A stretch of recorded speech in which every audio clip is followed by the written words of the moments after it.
Welcome to Love to See It, a podcast about leaving your boyfriend, even if it takes going on national TV to do it.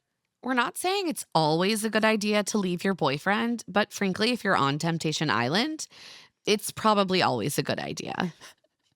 We are finishing our recap of the latest season of Temptation Island today, and episodes 5 to 9 were action packed. So we're going to try not to go too long, but much to discuss.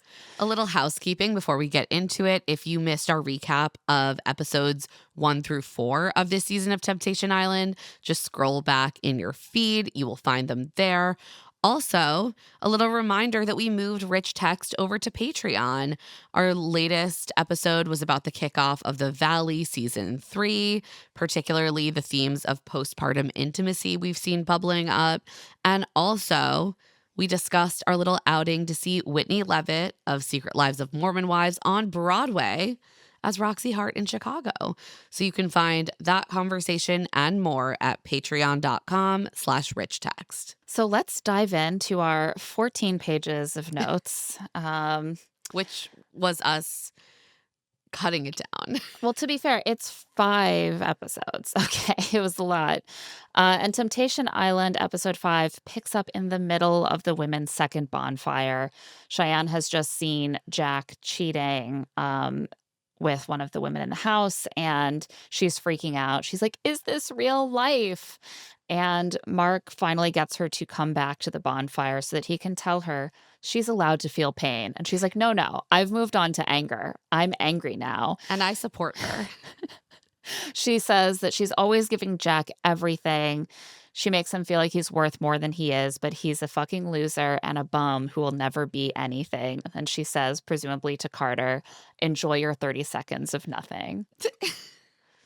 Little parting gift for And Jack. Mark keeps trying to point out to her that, like, maybe you hate him. Like, maybe it's not just about the infidelity. Right. He's like, "I can't help but notice that you're not saying he betrayed me and it hurts. You're saying that he's a loser who's not worth anything and he's a bum. Like, Yeah. is this some maybe related to your anxieties about him as a provider figure?" And Cheyenne is not ready to dig into this yet. She's crying. She says she hates him. And Kaylee says, "No, you don't." And Shai's like, "No, I fucking hate him." And Kaylee says, "Oh, I thought you said you need him. You hate him. We all hate him." To be clear, we all hate him and his hair and his stupid little hat. Oh, I'm sorry. Is that just us? It's what I hate about Jack. Yeah, she should be talking more about how he has bad hair. Sydney sees Mikey on the aerial silks date that he had with India and talking about how he and India are so different from each other and that might make them more compatible. And Sydney is beaming. She's She, thrilled. She's like, oh, great. Does he like someone else? I love that for him because I'm yeah, done. she's like, I wish I could have been enough for him, but that's okay because I know I am enough and I wish him the best. And Mark says, "Well, usually when people react this way, I try to call them out, but you actually seem lighter and happier and like you're over this. So good for you." Mark realizes at this point that he's going to have to pivot in his advice to just like supporting Sydney in her new relationship and encouraging Mikey to keep doing self exploration. Yeah. Kaylee sees Summit flirting with Jasenia, and at the end of the game, they played some sort of game where at the end, Summit was the loser, and so he had to kiss someone. And we know that he just like kissed one of the guys on the cheek. But the clip cuts off with him leaning over toward Jasenia, which is really sneaky. And as we have discussed, if he kissed Jasenia, they would have shown it. Like, they're not in the habit of cutting off the worst piece of information. And Kaylee actually kind of seems to clock I this. was impressed. She very calmly is like, well, I don't really know what to do with this information because I can't tell if he was pretending to kiss someone or if he actually kissed her. But she seems to believe that he didn't because, like us, she knows they would have shown it.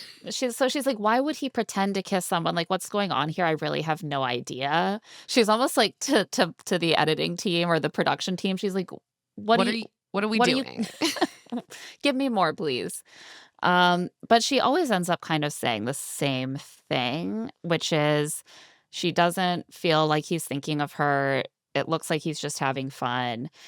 And I get a little bit frustrated sometimes when Kaylee has this reaction because I'm like, well, Kaylee, they're not going to show the moment where he's sitting there saying, here's everything I appreciate about Kaylee, and I really hope that we can do some inner work so I can be with her. They're going to show the part where he's playing a sexy drinking game. Right. And also, you are having fun at various moments in the house. Like, that's True. actually okay. I think that the issue is that actually they're not giving her much to work with. And she's like, well, I guess my reaction Yeah. is that it doesn't feel like he's thinking about me and he's just having fun because that Really, is the what's only happening in the clips, clip. yeah, the only clips we see of Summit are him just being like, woo, in a game or a Yeah. party. She has more to work with when we see a clip of him where he's like, she hates me and I don't know why. And it's so unfair because I am a prince of a man. And That comes later. I guess she just hates that I'm nice to people. So the men return to their villa where they're acting brave in the face of profound heartbreak because their women were speaking to other men. Sydney, to be fair, did say that she's dating another guy, and that's tough for Mikey. It is tough for Mikey. We were discussing earlier before we started taping that we feel bad that we don't have more sympathy for Mikey because we can acknowledge that this must be rough. And yet we're so happy to see Sydney exiting the Yeah. relationship. He is kind of having the nightmare Temptation Island scenario in many respects, but I support Sydney. So, meanwhile, back at the women's house, Chris has made a list of affirmations for Kaylee to repeat, which I found absolutely hysterical. Just imagine needing a 27-year-old hunk named Chris with a K to make you a list of affirmations to repeat No, I'm to just feel good about obsessed yourself. with the way that the single men just step in as like capital N nice guys / pseudo therapists. They're like, my job is to do crafts and therapy for these women and tell them you are the prize over and Yeah. over and over again. And the single women are like, it's my job to get this mediocre dude into the temptation haven. Yeah, like they know when they know what the job brief is. So Kaylee's reading these affirmations and it's like, I am deserving of love. I am the prize. And I'm like, yes, Chris, this is digging deep here. And Kaylee admits that Summit has made her feel bad about herself a lot and like maybe she's too much or not enough in certain ways. She says once he left her crying in a room at a party because he wanted to go hang out with his friends and then she could see him like dancing with them through the window. And I was like, wow, I need a full backstory here. Why were you beside yourself in his room to begin with? Like Right. Like what's going on? we need more context. But she does say that it felt sociopathic to her to have that reaction to his girlfriend being so upset, to be more focused on having fun with his friends. And it does seem like not a very mature or empathetic reaction. Meanwhile, Summit is complaining that he's never talked down on Kaylee or tried to change her, but she doesn't like who he is. He says, I don't want to be with someone like that. I don't think that what they're saying about each other is as different as Summit thinks. They're both Right. saying, I want to be with someone who meets my needs better. And she's not saying, I don't like anything about Summit inherently. She's saying, I want Summit to make an effort to treat me better. And he's like, how dare she? He's like, that's not who I am. I'm not someone who makes an effort to treat my partner well. Why would you want to change me into someone who takes his partner out to dinner sometimes? But Julianne is there to be like, you're so right.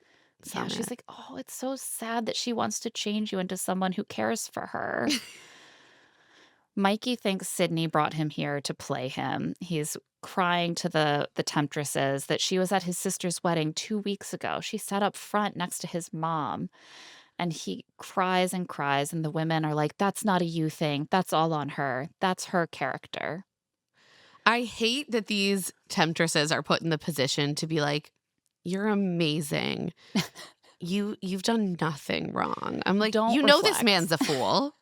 You know it. that is something that kept coming to mind during this set of episodes as we were watching. It's just I know that the both the men and the women have these tempters there to sort of build them up and to remind them of what they're really looking for in a relationship and to show them qualities that they might want in a partner. But it just feels so structurally different and bad to have a group of scantily clad, hot women whose only job is to flatter and soothe male No, I egos and to hate say, it. "Your girlfriend is a bitch. She's the problem." It feels different because it is different because we live under patriarchy. Like, it's already the case that women are heavily socialized to Do sort PR of for men. do PR for them and to compete for men by dragging other women down and to compete to be like, I'm the one who's gonna treat you the best.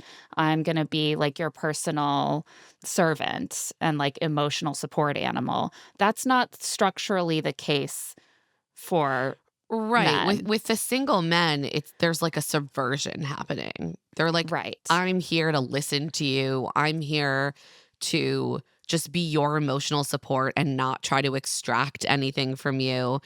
And that unfortunately is a change from the way that men and Right. women, straight men and women, are socialized to interact with each other. The way that it's different for the men in relationships interacting with these women, the change that it really offers them is a freedom from the baggage that they have created in their relationships by Right. They're cheating like, on and wow, mistreating their it's so partners. amazing. These women are so nice to me. And they don't even expect anything from me. Like, yeah, right. Exactly. You're 'Cause not you've in a never cheated on relationship with her. her. Yeah. Jack is complaining about Cheyenne saying she didn't need him anymore and she's happier without him. And he seems to really think that if she doesn't need him, that means she's saying that she doesn't wanna be with him anymore. I wish that were the case. I know. But it's actually okay for your partner not to need you. It's not an insult to you if your partner doesn't need Right. You you. actually should be like, oh, that's good. That's actually evidence that maybe the codependent dynamic that we've developed is like lessening. Yeah. And honestly, wouldn't she be happier without you if what you're doing right now is making out with Carter on camera where you know she's going to see it? Like, Yeah. you're Jack doesn't upset want that to be sh with her. right, like, you're upset that she said, I can be okay without Jack," and what did she see you doing? Sucking face with a 22-year-old. Why should anyone feel fucking bad for you? And, like, they slump at, "Oh, like, sympathize with me, pity me." Why do you deserve pity? Do you know what your girlfriends have been seeing? Ugh, I'm so over these men. Cheyenne is also over it. She decides that it's time to make a scene, and the Temptation Haven has arrived, so she immediately takes Preston, the hunk she's kind of zeroing in on. She takes him to the Haven, and we can hear them kissing, and then Preston says, "You good?" And there's a long, sort of snuffly pause, and then she says, "I'm great." And I was like, is she crying, or are they just rolling around making snuffly noises? I really can't Hard to tell. tell. She's great. Jack, when he sees the red light go off, seems almost amused. He's like, "That's my girlfriend. I could put money on it." And I was like, "Oh, so you do know what she saw because you know that she's gonna want revenge." Suddenly your memory's back. 1000%. Mikey also seems convinced that it's Sydney, and I'm like, Jack and Cheyenne have that exact relationship that can be a huge issue on Temptation Island, where they already use cheating and the threat of cheating as a weapon in their relationship. Right. So that just continues. Right. Once they have a way to like immediately send a message or to be seen on camera hooking up with someone else, that only fuels their dynamic where they're like, "Oh, you kissed a guy? I'm going to fuck a girl. Oh, you fucked a girl? If we don't work out, I'm going to fuck all your friends." Like These two this is people so badly need to be separated from each eh, other. yeah, and Jack knows. Jack knows that's their dynamic. He's like, "That's my girlfriend." It's hilarious actually because I already have a new girl here to hook up with and it's fine. There are more dates that are mostly pretty boring. Summit has sampled Jasenia, his mysterious you know, beautifully budded option. But now he's back to Julianne, the blonde girl he's been dating.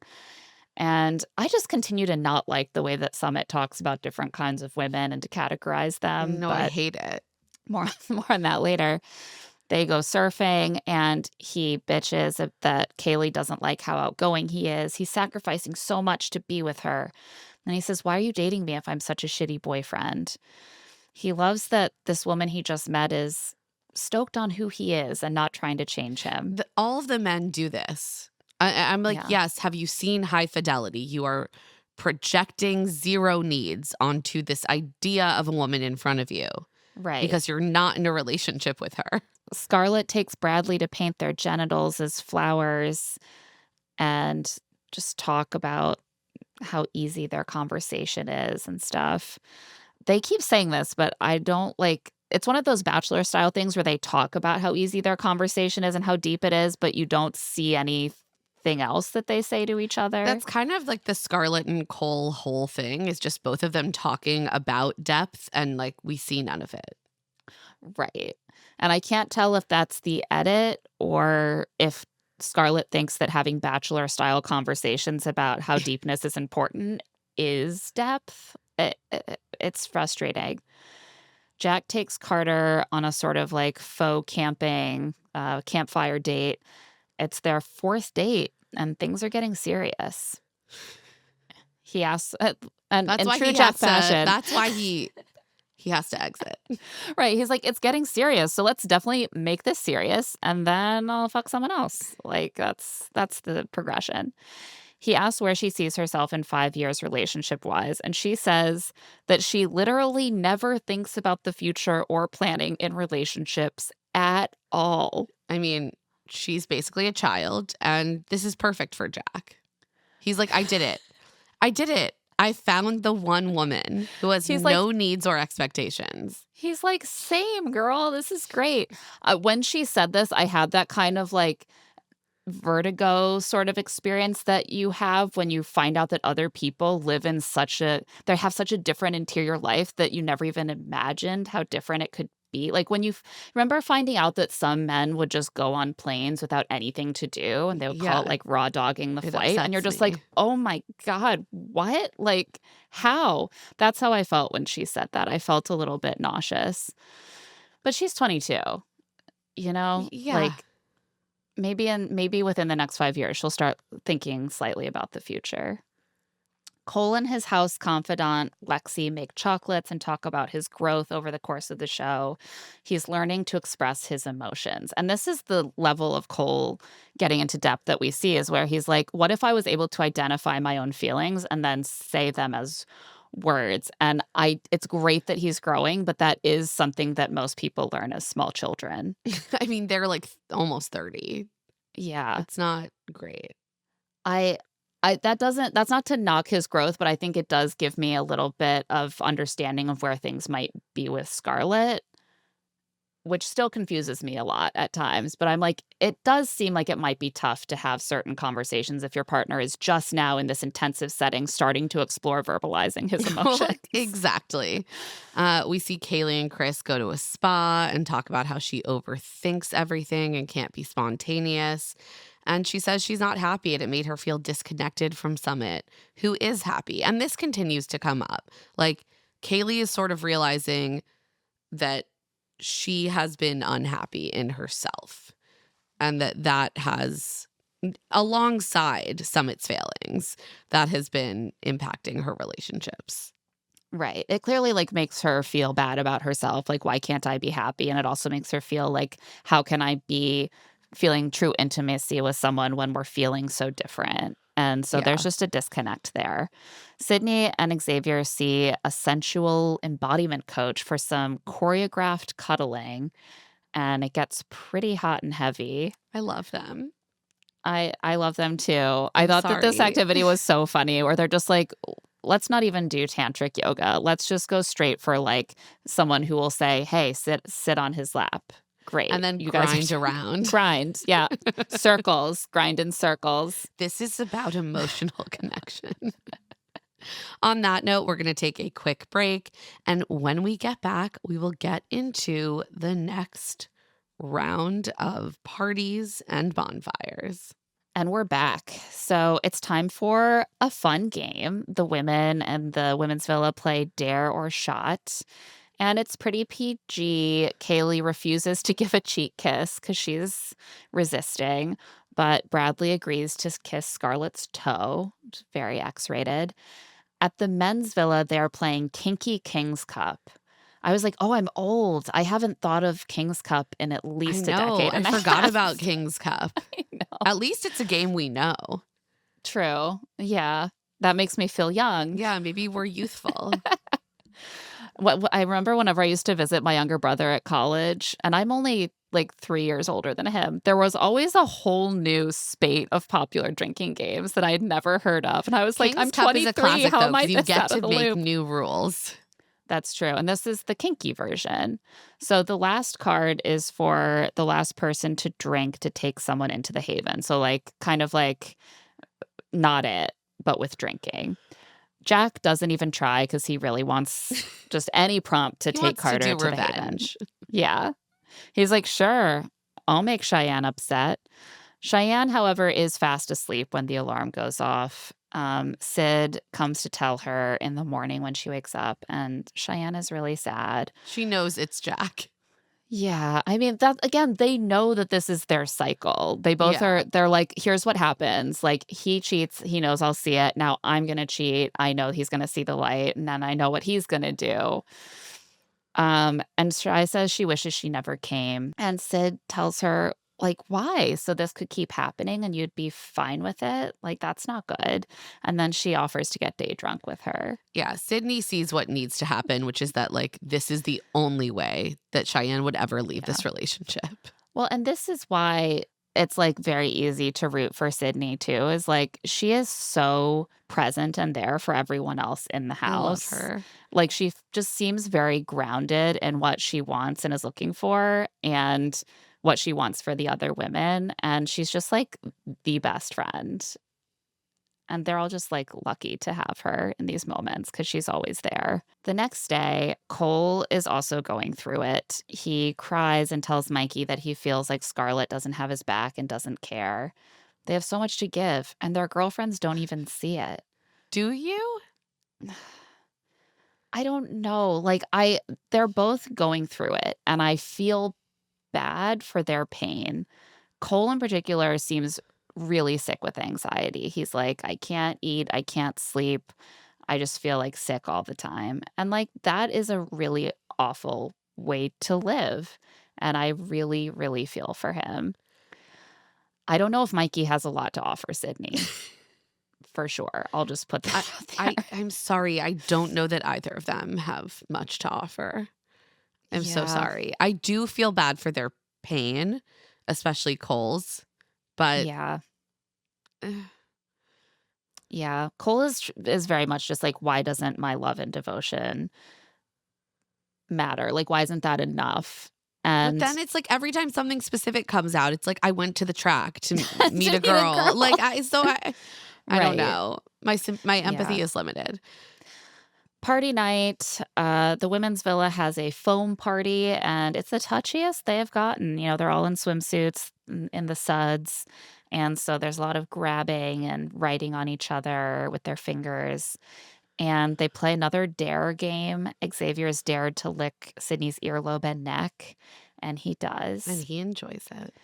Shai and Preston go back to the Haven in the middle of the men's party, and they end up in her bedroom together. It definitely seems like they're 100% doing it under At the bare covers. minimum, there's some aggressive dry humping happening. There's something very rhythmic and whole body happening in there. And she tells the camera that she can't wait for Jack to see. I would love for Cheyenne to free herself of using cheating as a weapon against Jack. And I know. I keep having to fully remind put myself behind that her. she is only 23 years old. Yeah. And like Jack is a complete fuckboy, like unserious child. But like Cheyenne also has a lot of growing up to do. Yeah. And seeing her in this cycle with Jack, it really seems like it brings out a very unpleasant side of her that I would love to see her put in the past. I know. I'm very interested to see where she's at when we check in with her at this upcoming reunion. Yeah. The men's villa has a costume party with like a sexy dancing competition or something. The foam party looked way more fun.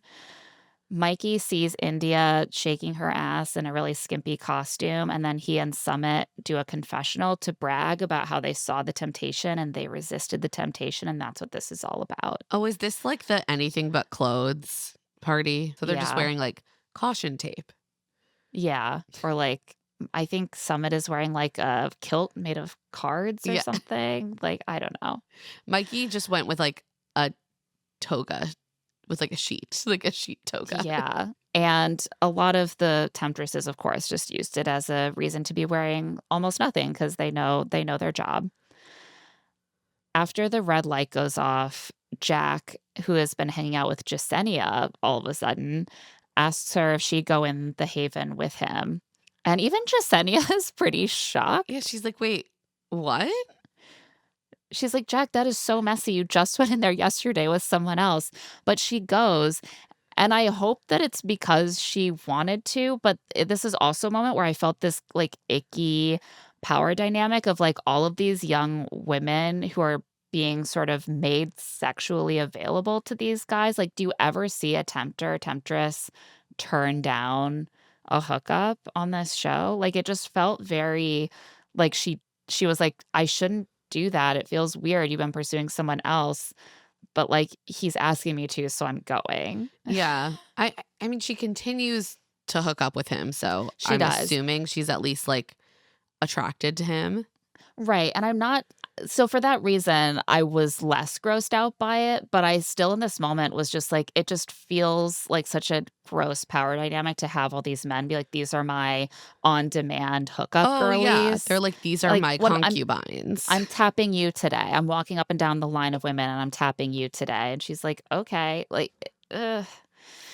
Inside the Haven, you can hear kissing noises. He says he needs her to sleep in his bed tonight. And she tells him to button his pants and also that she's wearing a bra. So I will say the two things that we like hear her say are like, clothes on, clothes on. But also he asks if she's attracted to him and she says yes. So that's nice for her. In the morning after this situation, Jack realizes that he has to apologize to Carter. Oh God, this was crazy. He's He like, goes I to cheated on Carter. my cheating partner with a new cheating partner. He's like, I just realized like I was scared. Shut the fuck up, Jack. What? You're He's- not scared. He's growing Please. so much. He's learning. This is growth. He's so open to this experience. Yeah. And Carter's like, you know what? Jack, you are a victim. And I feel bad for you. Yeah. Because you haven't been the main character of your own life. Put yourself first for once. This is Jack's new narrative now. Yeah. Cheyenne has been holding him back. And now he needs to really be himself. And himself is just sleeping with a bunch or like hooking up with a bunch of different women and not communicating with them I about the know. terms of the relationship. Imagine telling a woman who's a serial cheater that the issue is that you've been kept in a box and you're not allowed to be the main character of your own life. Like the things that we say to men. I really think that Jack knows he's the main character. Yeah. Just look No, at his what hair. he is bothered by the fact that he has been in the doghouse. He's like, I shouldn't have to be in the doghouse Right. for doing something wrong. That's not fair to me. I should get to do something wrong and then there are no consequences. And Carter's like, don't worry, I'll give that to you. I wonder if on some level, because Carter before was kind of like, I'm feeling such a connection. Like, it's too bad he has a girlfriend. Like, and after this, we don't see that anymore. And I wonder if there's a part of Carter that's just like, as with like India and Mikey, where Like, there's he's not bit a of an serious person. So, like, whatever. I'm not trying to date this guy. Go forth, Right. Jack. Hook up with anyone. Right. The emotions turn off a bit. You're like, well, never mind. I don't care anymore. So do whatever is best for you, sweetie. I love that for you. I do think it would be a bad idea to jump into a relationship with Jack on Temptation Island. So great decision by Carter. Yeah. Happy for Mean- Carter. Free Meanwhile, yourself. Sydney and Xavier's relationship is progressing. He pulls her aside and kisses her, and it's their first kiss. She tells the camera she could see herself leaving with him. So, with that, it's bonfire night again. And this time, after watching a clip, they have the option to see more. So, they have a little more control over what they get to see. I admit I was annoyed by the people who didn't see the second clip. I I was like, know. I want to know what the was like, second clip was. Lab rats, stop making decisions. You Yeah. will push the lever and dispense the pellet so I can see what happens. The men go Why am first. I not the main character of this show? I'm always the main character of the show. Jack sees Cheyenne going into the Haven with Preston and the kissing noises, and his response is, finally, because as we know from last week, he was really hoping that Cheyenne was cheating so that he would look like less of a douche nozzle. And she's unfortunately giving him exactly what he wants. And he's like, it hurts. It doesn't. But He he's doesn't glad they needed to get out of their toxic cycle. I don't believe that it hurts. I think he knows he's supposed to say that, but he's relieved because she is giving him an excuse to keep fucking around. Correct. Jack asks for the second clip, and it's Preston and Shy in bed, and Cheyenne saying, "You're like giant." This really sets off the men. Cole is like, fuck this chick, dude.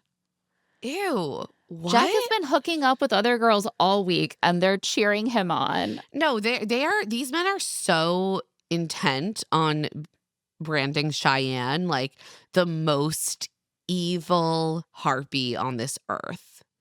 Yeah. It's crazy. Like, they're watching Jack's out of control sexual promiscuity, like, front and center. And their reaction is still like, Cheyenne's a slut. Cheyenne's a harpy. Cheyenne drove you to this. Cheyenne crushed your spirit. Like, you're seeing what she's been putting up with. And you're I'm still sorry. like, this 23-year-old woman is the problem. This is why my sympathy for Cole is limited. Yeah.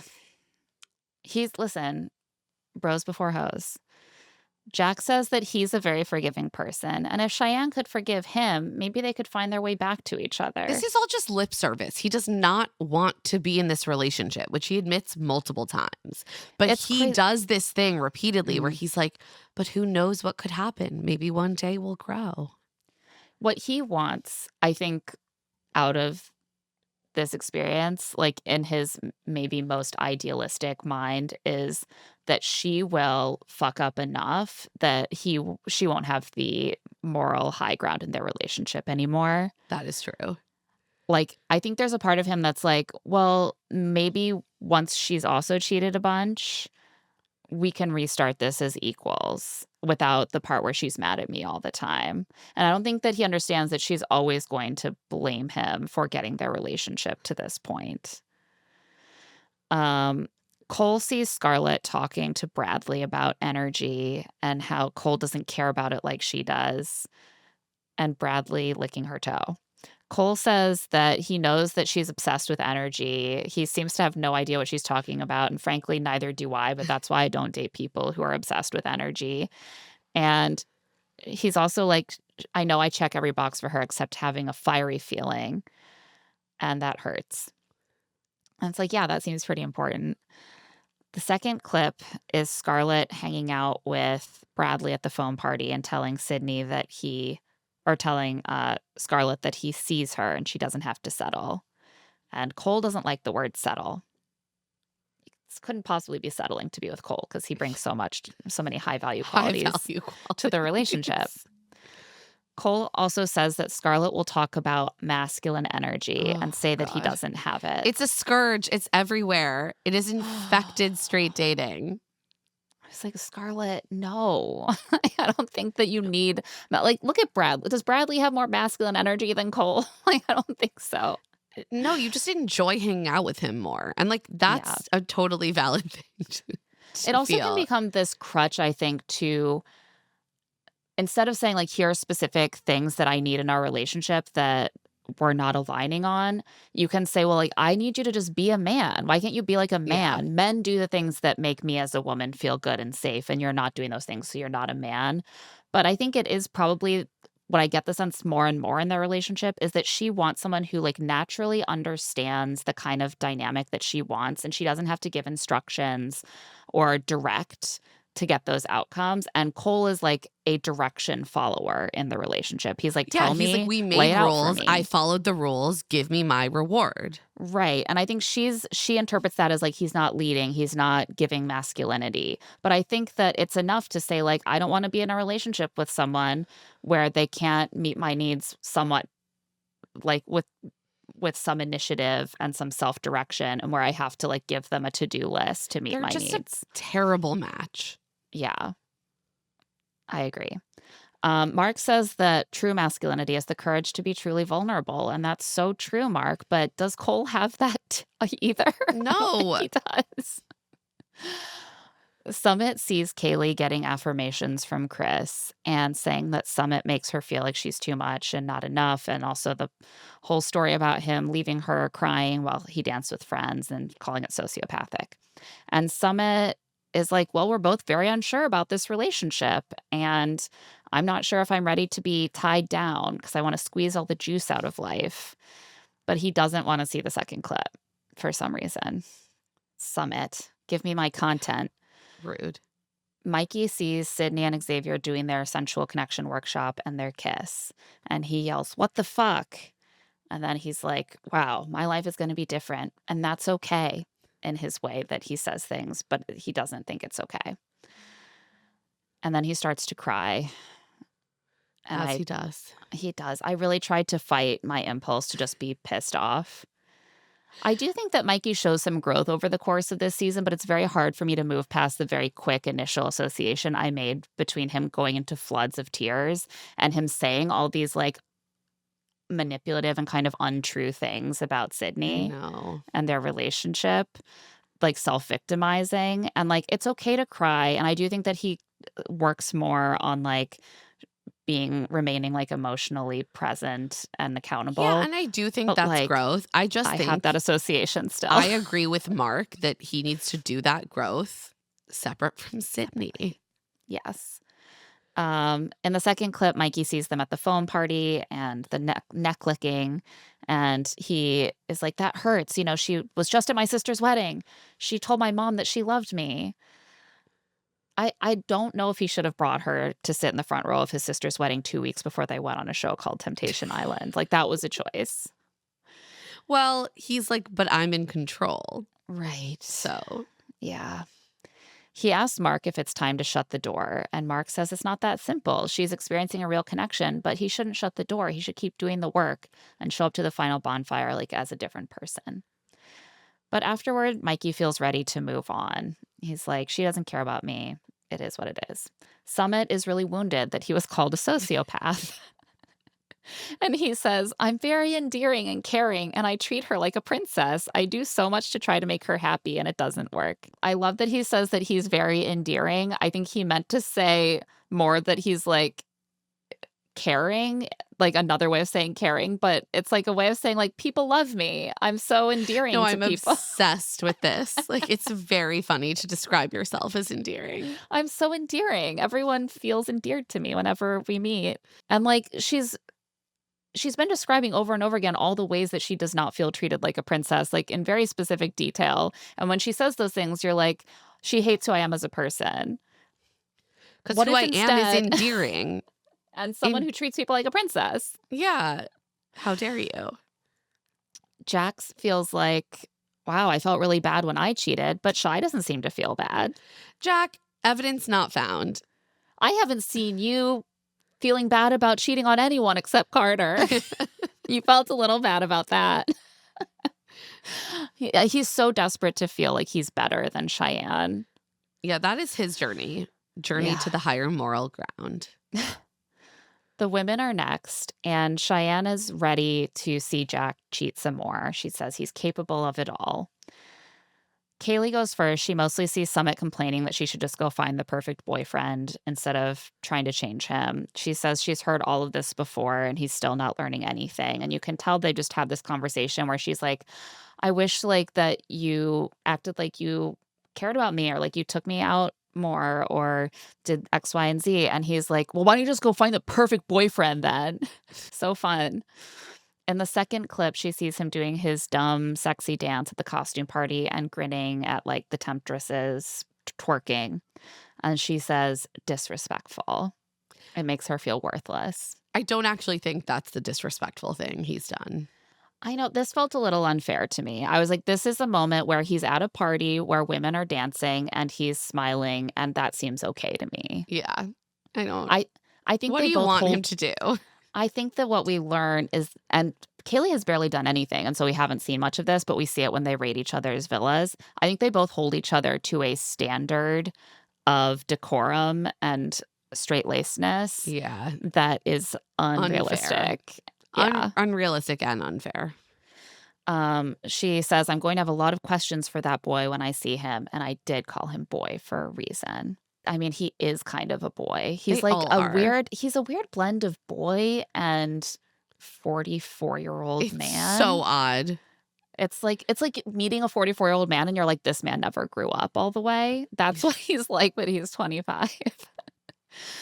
Shai sees Jack asking Jasenia to the Haven, and she applauds mockingly and says, that's Jack. She says she's glad he's showing the world who he is.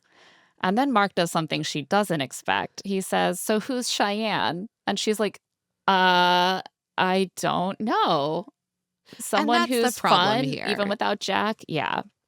And that's why Cheyenne needs to free herself from like this relationship and probably any other relationships for a little while.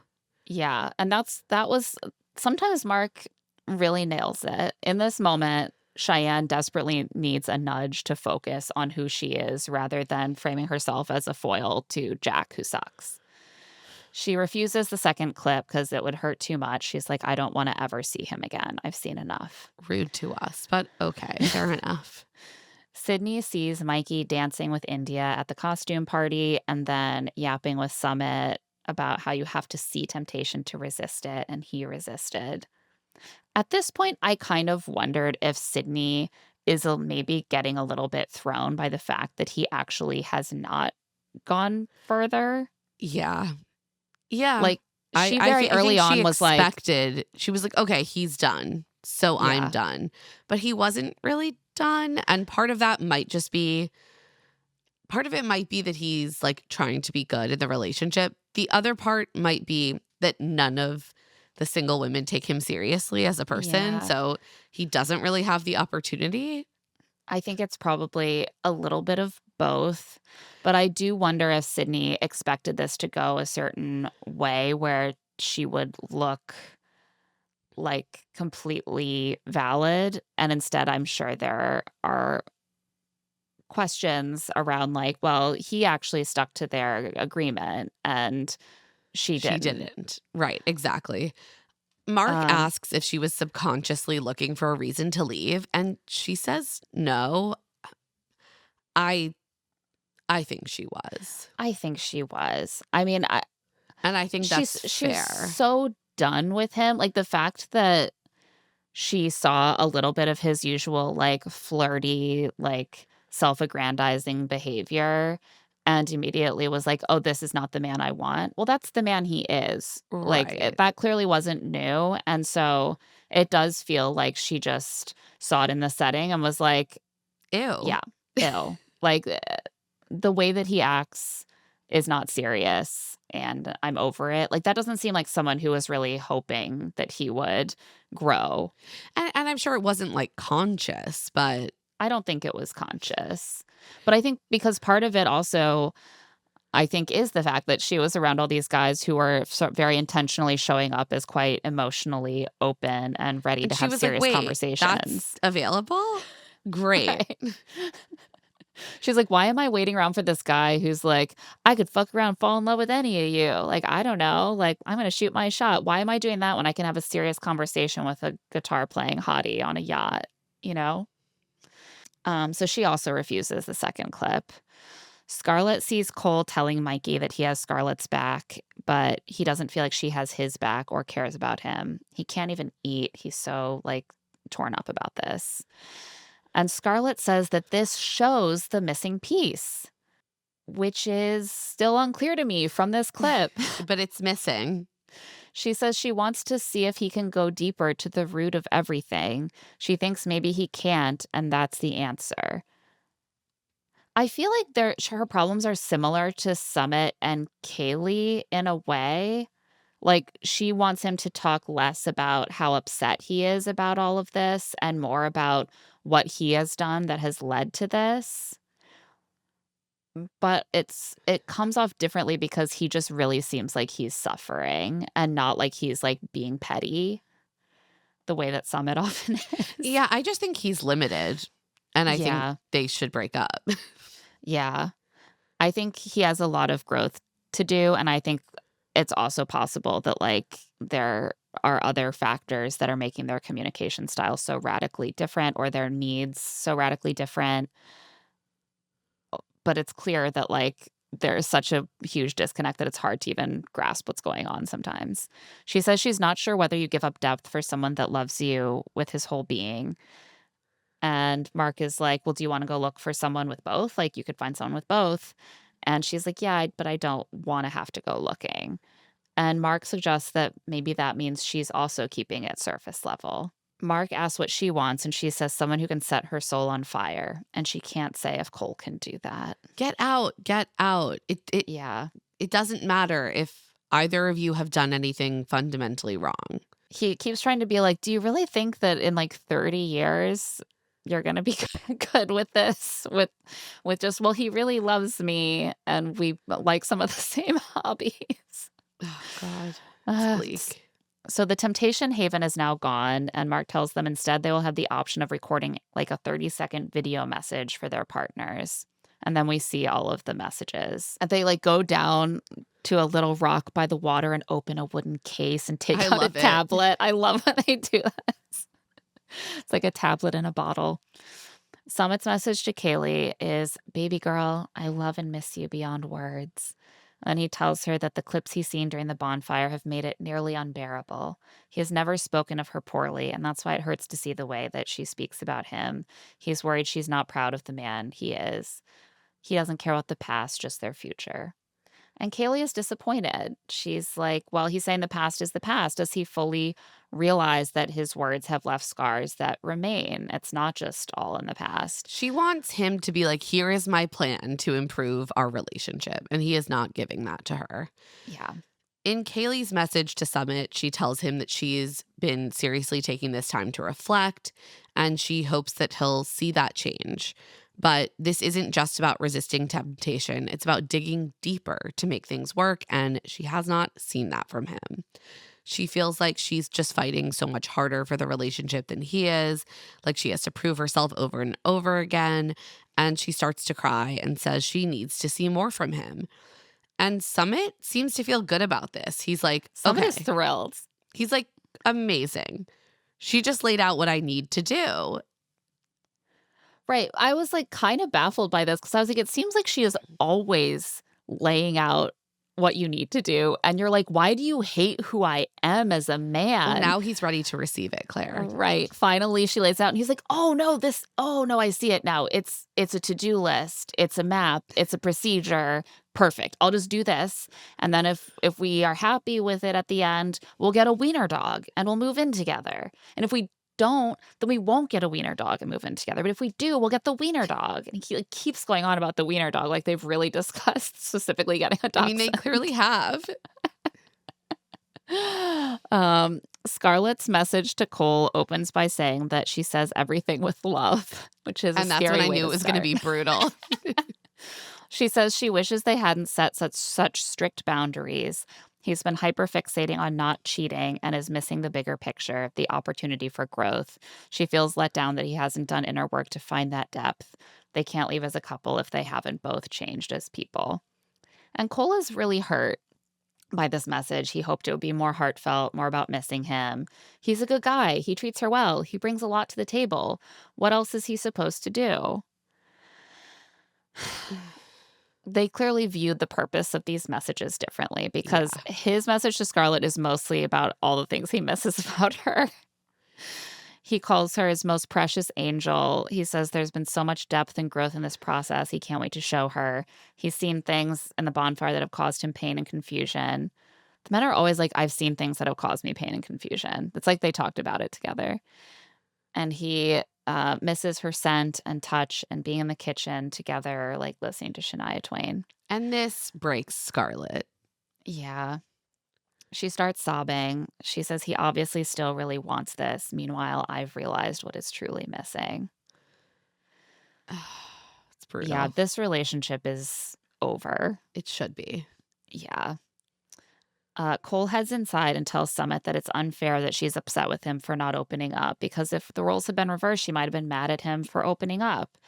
It's always me taking accountability and saying, Cole did this, Cole lied. Well, did you? Right, that's the thing. It kind of seems like you've been lying to her. He's like, I'm always having to take accountability for all the times I've lied. It's so Right. hard. Has she lied about going to the racetrack to meet a guy who slid into her DMs just and we're like, just Cole, not hearing about that? Have you considered that you would not have to take accountability for the lies if you didn't lie? And you also might not feel the need to lie if you weren't always doing things that were so shady. Yeah. Like, you literally don't need to meet a girl from your DMs. I can count the number of times I've met someone based off of a DM on like one finger, and it was professional in nature. Yeah, that's not weird, Claire. Right. Like, it's actually, he still hasn't really reckoned with the deeper problem. Like, he's very concerned at this point, I think, with like, I'm going to resist temptation and I'm going to be transparent. But he will go on to like betray her trust and then be like, but it'll be okay because I'll tell her about it. Yeah, he's like, no, the lesson is I can continue to do fucked up things, but I'll tell her about them. It's like, Right. Cole. I do think that he has one valid point here, which is like, she has kind of shifted the stated goal.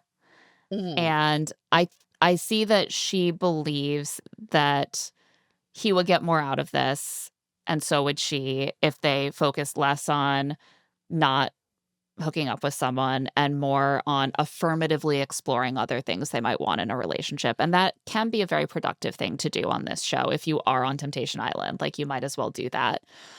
But it's also the case that she probably would have been really mad if he started developing a romantic type relationship with a woman for the purpose of opening up. And like, you can see him being like, well, how I'm am I damned in if I trouble do, for damned if following I the rules? don't in this. Yeah. Yeah. I think she is struggling to articulate the thing she actually wants, which is like, she's like, the goalposts have shifted. Neither of us are cheating on the other one. So we need to have like done some other kind of growth. And he's like, well, I thought the point was not to cheat. Right.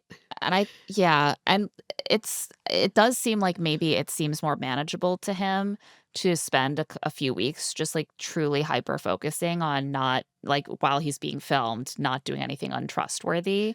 And he fails, Claire. He eventually does fail. He's trying to go deeper. He's trying to shift the goalposts. But yeah, like, it's not turning him into the man that she actually wants to be with. Because she wants a different man. She wants a different man. Mikey's video to Sydney says that he has been in hell. He's confused and in pain from what he's seen of her journey. He's tried to work on himself and his emotional growth for her and for himself, and to keep the main thing the main thing. He says he loves her today and he'll love her more tomorrow. Sydney is unmoved. She says she's heard these things before and there's no more moving past things. He's just not the man for her. She's over it. Sydney's video to Mikey opens with her saying they came here with problems they thought could be fixed. She says it's time for her to focus on herself, to make the main thing the main thing. This They're is all making the clearly main thing the main thing. this is like a couple thing for them, clearly. To Bachelor Nation It's a Sam viewers, McKinney it's a thing. Sam McKinney thing. But this is clearly something between them. She says she's never been that for herself, the main thing. And now she knows what she deserves. She says the bare maximum is actually the bare minimum. I don't understand what that means. What is a bare maximum? I- It's a sure. It's just a little way to be like, She's I like, deserve more. I deserve more. She's made herself smaller so he can shine, and she's not doing that anymore. She wishes him the same clarity. Mikey is upset and in tears after this. He can't believe there is a chance he'll leave without her. I'm like, Mikey, that was a breakup speech. It's done. He's not clocking it. And he's like, I didn't want to come here. And it is sort of like, it's sad. It's hard. Like, he has to sort of watch her moving on from him and into a new relationship when that's not what I feel he like that expected. sucks. It sucks. And it's not what she told him was going to be on the table. And that sucks. Also, if his thought is we should have just stayed home and I would still have my girlfriend, like, clearly this relationship was making her so unhappy and unfulfilled that she was Right. desperate to leave. So I don't know if that would be the right outcome either. Jack's message to Shy opens with him saying he misses her with all his heart. He says he's hurt her in the past and recently, and they've hurt each other, but it's something they can overcome. He tells her they both deserve better. At this point, Shy starts laughing in disbelief. He's just so manipulative because he Yeah. doesn't want them to overcome it. Like, I don't believe him. Yeah. I think he just wants to look good. Yeah. I don't believe he misses her. I don't believe that he's hurt by what she's done. I don't believe he wants to overcome it. No. He says he's been emotionally unavailable and wants to fix it, and he's in support of whatever she chooses. He loves her in this life and the next, and he forgives her for everything. He's like, This- I'm so magnanimous. I forgive you. Isn't this something? I think it was Grant on last season of Yep. Temptation Island pulled this too. Fucking Grant. It's always the most inveterate, determined, shitty cheaters who make a big show out of forgiving their partners. Yeah, because Like, they're I like, I forgive need you. everyone to know how good I am.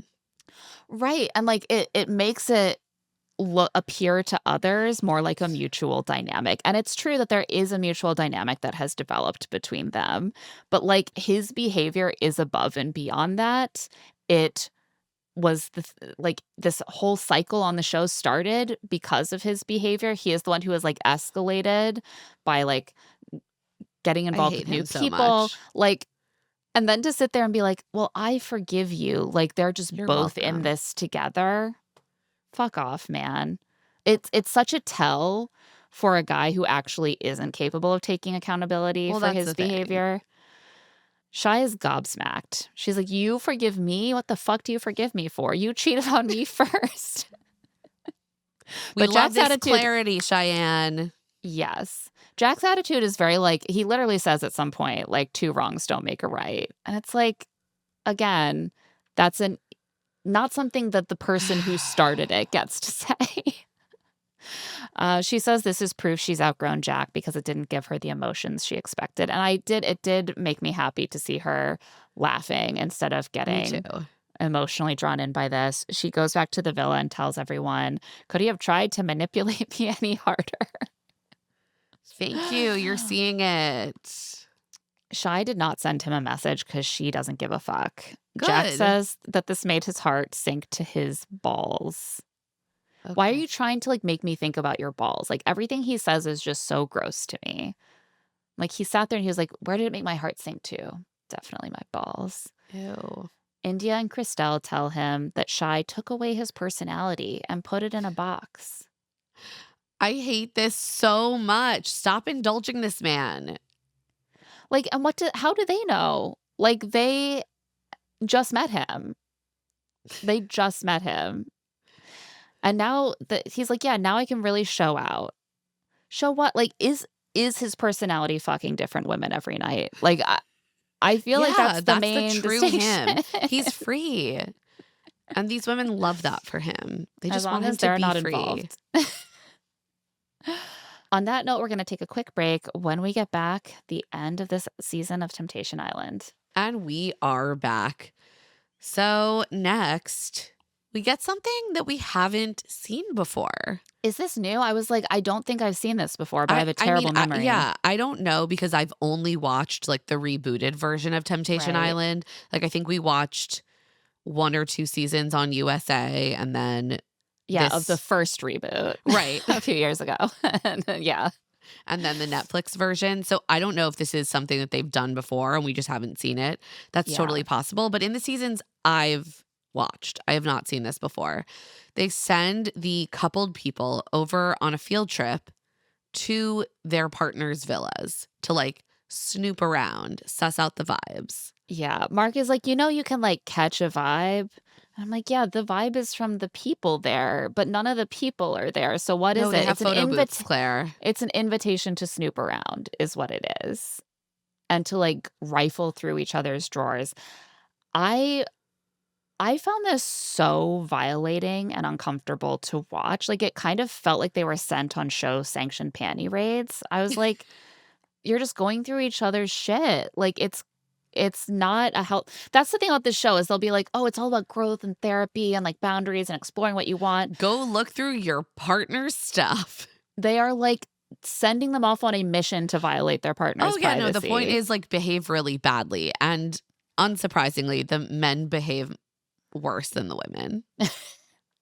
The men walk around the women's villa. They go through all the drawers. Mikey finds a photo of Sydney kissing Xavier. Jack finds photos of Shy kissing Preston, which she quite obviously left out all over her bedside table. And he has the gall to be pissed. Like, the men all get so petty. They're like, I'm stealing this photo. yeah, they take the photos as like evidence. Cole finds Scarlett's diary, which is like in a closet in a zipped bag. It is not Right. out on the bedside table. And he tries to get Summit to like tell him to read it. And Summit is like, I'm going to go to the other room. I wouldn't. Yeah. He's like, I don't know, man. I wouldn't want to, but that's between you guys. Anyway, bye. I'm going to go over here. And Cole's like, please tell me what to do. Should I read it? I should read. I'm just going to read it. Cole reads it. And his impression is that Scarlett thinks they're over and Cole sucks. And she thinks about hooking up with Bradley. Yeah. I mean, you made this choice and now you feel bad. And Right, that's like, why you should not read your partner's journal. Yeah. Also, And this you didn't doesn't even seem find, like a like, show evidence- specific journal. It's a journal that she has that is like a sacred space in their home. Yeah. This is bad. Right. No, this really sucked. And like sometimes you violate your partner's privacy and then you at least find like a smoking gun where you can be like, well, good thing I snooped because now I know that you've been like cheating on me or whatever. He Right. didn't even find that. He just found her like working through her thoughts and feelings about this. And he's like, well, at least I got clarity. He feels a little bit of, I don't know if remorse is the right word. He feels bad. He But knows he it was also- wrong and he knows it Yeah. was on camera. So Yeah. Summit is mad that Kaylee has been in a photo booth with 4 guys. There's a picture of her taking a photo with them, like a group photo. this pissed me off so hard. He literally rips the photo in half and says, in my mind, she's this cute, adorable, classy lady. Ew. Ew. Like, again, the way that he thinks about women is like she's a classy type of No, woman. he's like, she's the Madonna. Right. Exactly. And Jasenia Is the whore. The spicy whore. And Julianne, I guess, is like Just The- a girl. witty girl next door type. Like he puts them into these boxes and he's It's like, really gross. Kaylee isn't supposed to have fun with the guys in the house like I'm having fun with the girls at my house. She's supposed to be classy and cute. She's literally just in a photograph. She's in a photo. They're not doing anything Doing inappropriate in the nothing. photo. Like, no one's, like, grabbing her breast in this He's photo.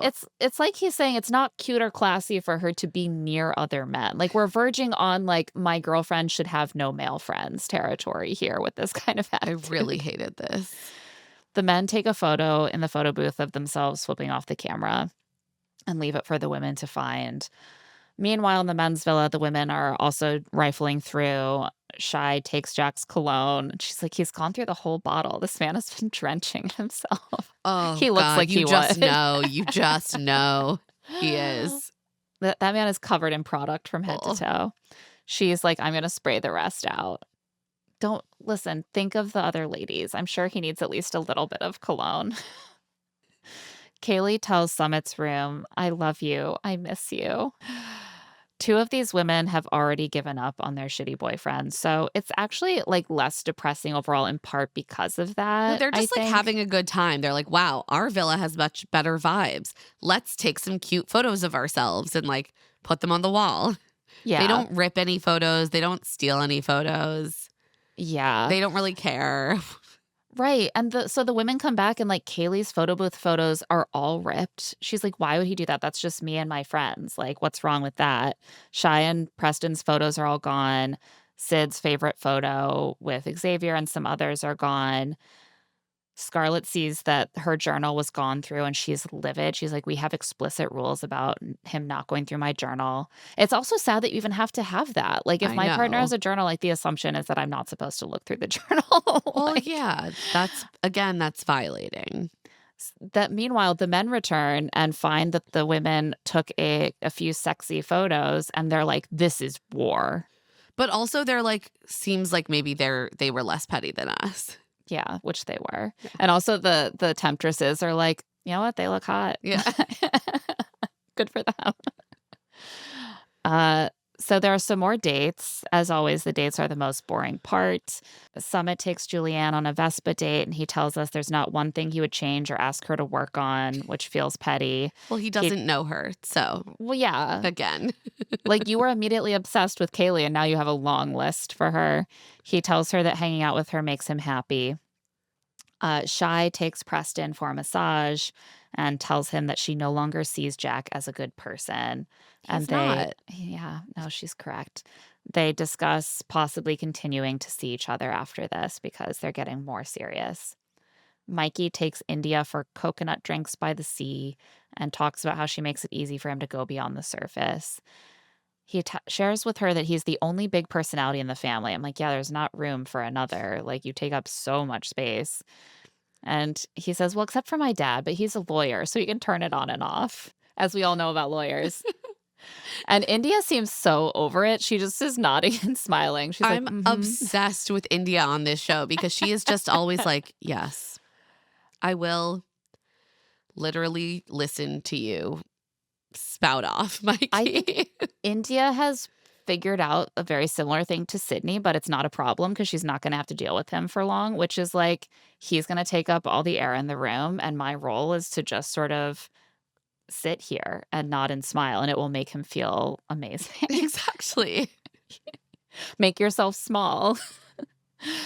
Sydney and Xavier sit by the waves and talk about how Mikey has never given her what she needs, and Xavier showed her that she could leave that cycle of hoping he would change. They end up making out by the water, and he like spins her around.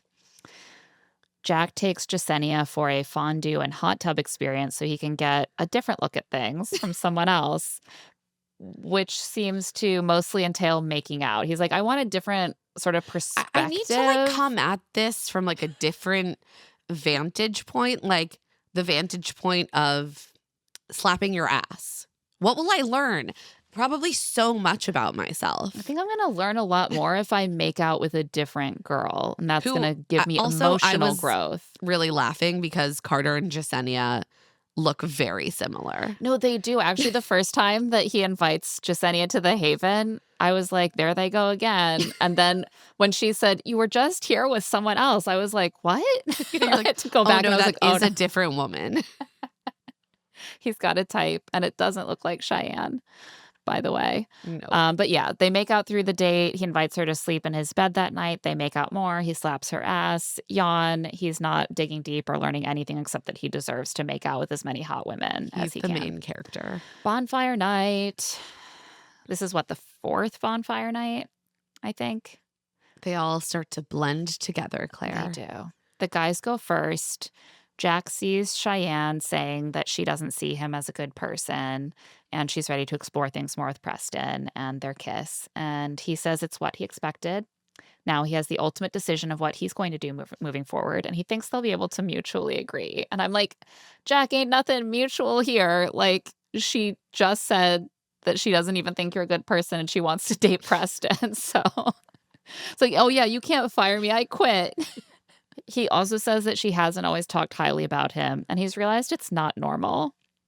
I think it is normal if you behave like Jack for your partner to Right. not What speak so is there highly to say of you. about you that's positive? Right.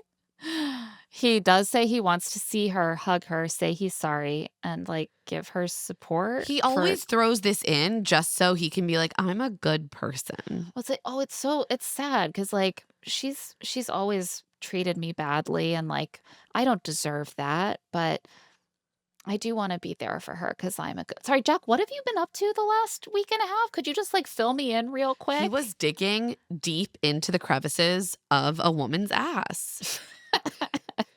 It was really like hard, challenging emotional work. Listen,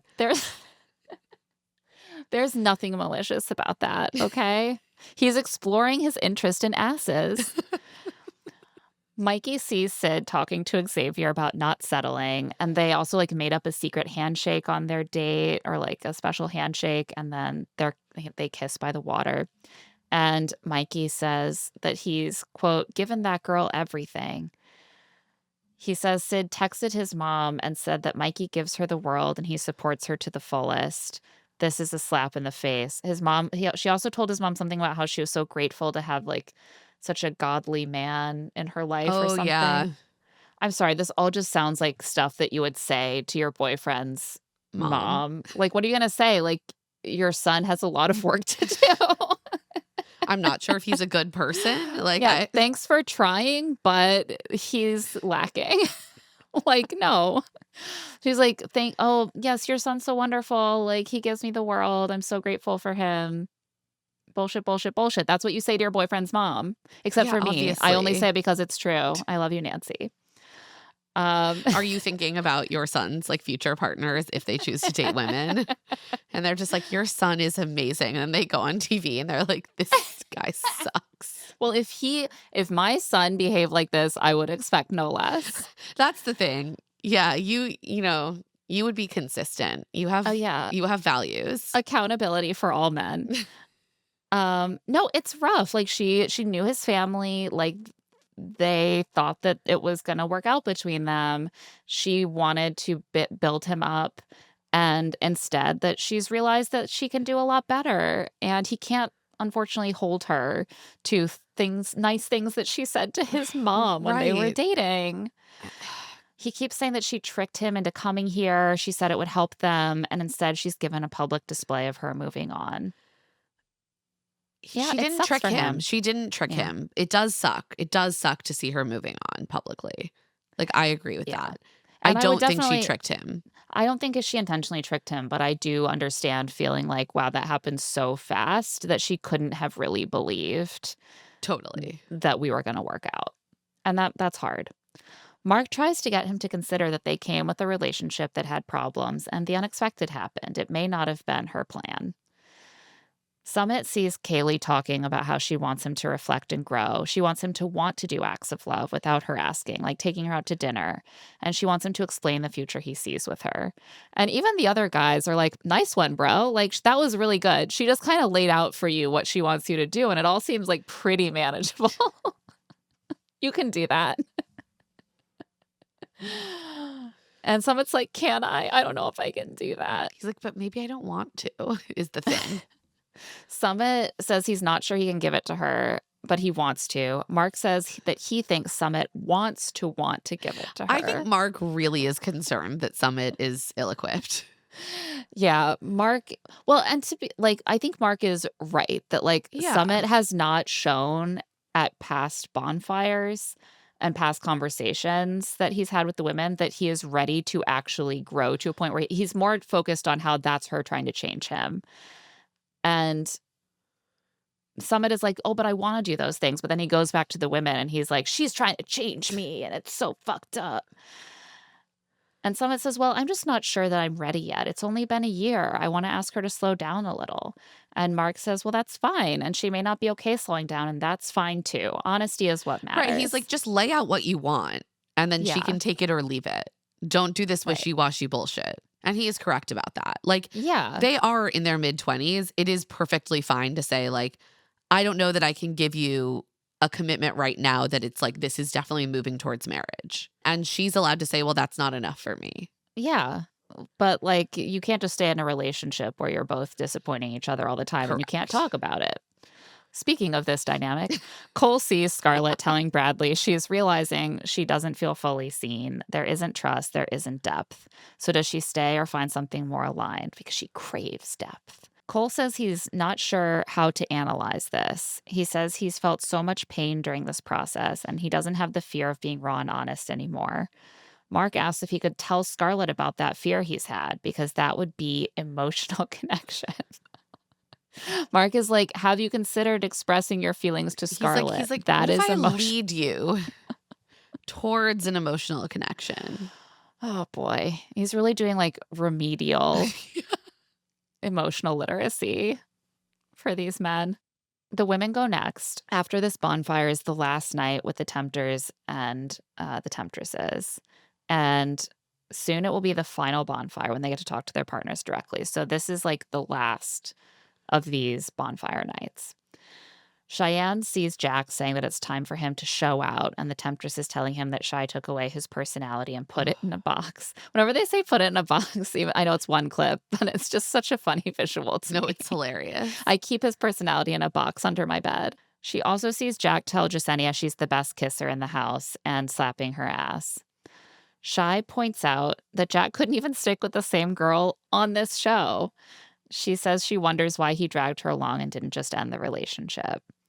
And Mark points out that Cheyenne also stayed in the relationship when she had serious concerns. And when she saw him cheating, her reaction was that he's a loser. So maybe their issues were more about her feeling that he can't fulfill her needs and less his fidelity. And Shy admits that, yeah, she really thought that he would like work harder and be more successful. And she has done more at a younger age than he has. And that really upsets her. And, like, that does seem at least equally significant in their relationship as the cheating. Yeah, it's like she just doesn't respect him. That's the thing, cheating is something that can ruin your respect for your partner, but so is the sense that, like, you don't think they're hardworking or you don't think that they I have the think kind she's of like, ambition "Look you at this man respect. just fucking around in every sense of the word. Right. I don't respect him. Maybe I don't even think he's a good person." And, like, Mark is correct that she stayed in a relationship she wasn't happy in, Yeah, exactly. and now she's gonna be free. Sydney sees Mikey telling India that he's more in tune with his emotions with her, and she helped him grow. And she sees a clip of him saying that Sydney filled his head with love and other stuff, and now his feelings are hurt. He cries while talking about how great of a personality he has. He feels tricked. I'm like, Summit is out here being like, "I'm so endearing." Mikey is out here being like, "My personality is incredible." Like, imagine having that level of confidence even in the midst of heartbreak. They're all on a journey of self acceptance, of radical self acceptance, self glorification, even. That's what they're going to take away from this. Sydney reiterates her intention was to leave with Mikey, but she realized she wants more. Now she's moved on with Xavier, and she sees that Mikey has shown growth, and that's great, but like she's moved on. She's over it. Yeah, she's like she sees him growing and she's like, that's so great for him and his future partners. Kaylee sees Summit on a date with Julianne, and Julianne says she'd be excited to meet Summit in the real world, and he says that makes him happy, and she's awesome. Julianne is clearly doing a little bit of, like, fishing, like, She would we like could to date in the date. real world. That's the thing. Yeah. I do think she would like to date him, but I He don't doesn't get the engage on sense that that. Summit is really, like, indulging it. Right. Well, that was the point maybe in the whole show where I was like, Summit plans to leave with Kate. Like, he Yeah. definitely plans to leave with Kaylee because he's very consciously not, like, even like, "Oh, yeah, I'd love to, like, meet you in the real No, world he's just like, too." "Oh, that makes me happy. You're so awesome." Yeah, thank you. I appreciate that. Kaylee says that it looks like Julianne sees the amazing qualities that she sees, but Kaylee still wants to feel like the priority. Summit doesn't make her feel that way. And Mark pushes her on this and says that she deserves to put herself as number one priority, and maybe what needs work is her relationship with herself. I get a little bit frustrated by this sometimes. Like, it's both good to push them to do the work on themselves because that's all they can really fully control, but also no amount of making yourself the priority can force your partner to make you a priority. Right, like, he's correct in a sense, which is that she clearly is grappling with things that, like, she doesn't like about herself, and that is Right. there is some work she can do there. But, yeah, even doing that work, if Summit treats you like shit, like, that's Right. not gonna stop that from Right. Like, happening. he kind of frames it almost as like, if you treat yourself like a priority, then he will see that he needs to treat you like a like, he'll rise to meet that. And I don't know that that's necessarily true. At the Right. same time, it also seems true that she, like, self-deprecates because she feels bad about herself, and that gives someone an opening to, like, criticize her, that she, like, does have a lot of, like, tough feelings that she's grappling with, and that, like, she expects Summit to spend a lot of time managing those with her, and, like, that's also pressure on their relationship. Yeah, So that there can be, are like, a things that she very can work tough on. dynamic if Yeah. you are a person who, like, constantly needs to kind of be coddled by your Right. partner, and I do think that that's something that a lot of people experience, especially in their 20s, when they Mhm. don't have, like, a strong sense of self developed, Yeah. and you kind of expect your partner to fill in those gaps. So I'm like, there is a value in doing that work on yourself. But yeah, Right. it's not gonna guarantee any change in Right. That Summit's doesn't behavior. magically mean that Summit is gonna, like, take her on dates, or that No, when she is certainly having a hard not. time, that he's going to cancel his plans to, like, Certainly be there for not. her. Scarlett sees Cole complaining about the video message she sent him and saying he's been following the playbook. He feels like he's the one always taking accountability, and he lied because he had a fear of hurting and losing Scarlett, and he no longer has that fear, so he'll be very transparent and raw with her. I love that he's like, I'm no longer afraid to lose you. So I'm just going to tell you about all the shitty things I do. At no point Right. is he like, and therefore I'm going to stop doing stupid things out of insecurity. Like, he works so hard to get to, like, just the first thin layer of the problem here, which is, like, I shouldn't lie out of a fear of losing someone. A good relationship has to be built on honesty, even if that means risking losing someone that I love very much. Okay, next layer. Well, Like, let's dig a right. little deeper here. Let's go one step further. right, why do I keep having things come up that I feel the need to lie about because they would hurt my partner? Again, I feel like I have to lie to my partner about things that I've done that would hurt him. Basically never. It doesn't really come up. Scarlett responds by saying this isn't about temptation. It's about what she actually needs that she isn't getting. Mark points out that Cole has said he's afraid of Scarlett, and that shows up in him not telling the truth. And that makes Scarlett feel unsafe in the relationship. And she's like, yeah, it's a fear based relationship. She says she's discovered that the things she values most in the relationship are what's missing. I mean, that is just a death knell. Yeah. Like And that says it all. You cannot come back from that. yeah, I know. And he now has found one thing he can maybe fix, which is like, I lie because I'm afraid, so I'm not going to be afraid. And now the lying is fixed. But there is so much else broken in terms of their trust and Right. She's intimacy. like, we have no trust. We have no ability to communicate. We have no ability to have any deep conversations. They Like, clearly like then what is value your different relationship? things. Yeah. What are you even doing They together? both Like, go I'm on runs. confused. Like, they clearly their thing at the beginning was, like, we have so much in common, which is crazy to remember, But it seems like they have a lot of shared hobbies and, like, Yeah. lifestyle choices, but then when it comes to what they actually value in terms of intimacy and communication and, like, focus in life, they're polar opposites. So the men and women head back to their respective villas after the bonfires. And when the women return to their villa, the men have made them chocolate chip cookies. It's Oh, so wholesome. And since it's like their last night in the villas as a group, both houses do some like toasts to growth and friendship and all the good things. I was dying at Summit's toast, which is like so oddly paternalistic. He's like, wow, I just can't wait to see what all of you young ladies will do with your bright futures. right. It's like Like, your roommate's dad took you all out to dinner at college graduation. yes, I was like, what the fuck is going on? I was like, you were just at Spiritually an anything but clothes party with these women. Like, why are you speaking to them as if you're like their friend's uncle? yeah, or you're, like, setting up a scholarship fund Yeah. for them. Spiritually, this man is middle-aged and also 21 years old. Like, it doesn't make sense. At the men's villa, Mikey sits down with Jasenia and India. Like, they all have some, like, closure conversations, and he tells them that Sydney said fucking with him was settling, and he feels disrespected. He says, "My brand new friends that don't owe me shit wouldn't do that to me." Well, exactly, Mikey. They aren't settling for you. Right, They get to leave. right. If I guarantee you, if India was in a relationship with you, she would feel like it was settling after 1 week, That's the thing. I tops. was dying at this. Uh, and, like, everyone deals with this, right? Like, you develop baggage in your relationship, your partner gets fed up with some of your shit, and you're like, "Well, this new person doesn't see that." I feel like the men on this show have this particular issue where they often come in having done some pretty fucked up stuff to their partners, Yeah. and then their whole issue with their partner is, "Why hasn't she forgotten about all of that stuff?"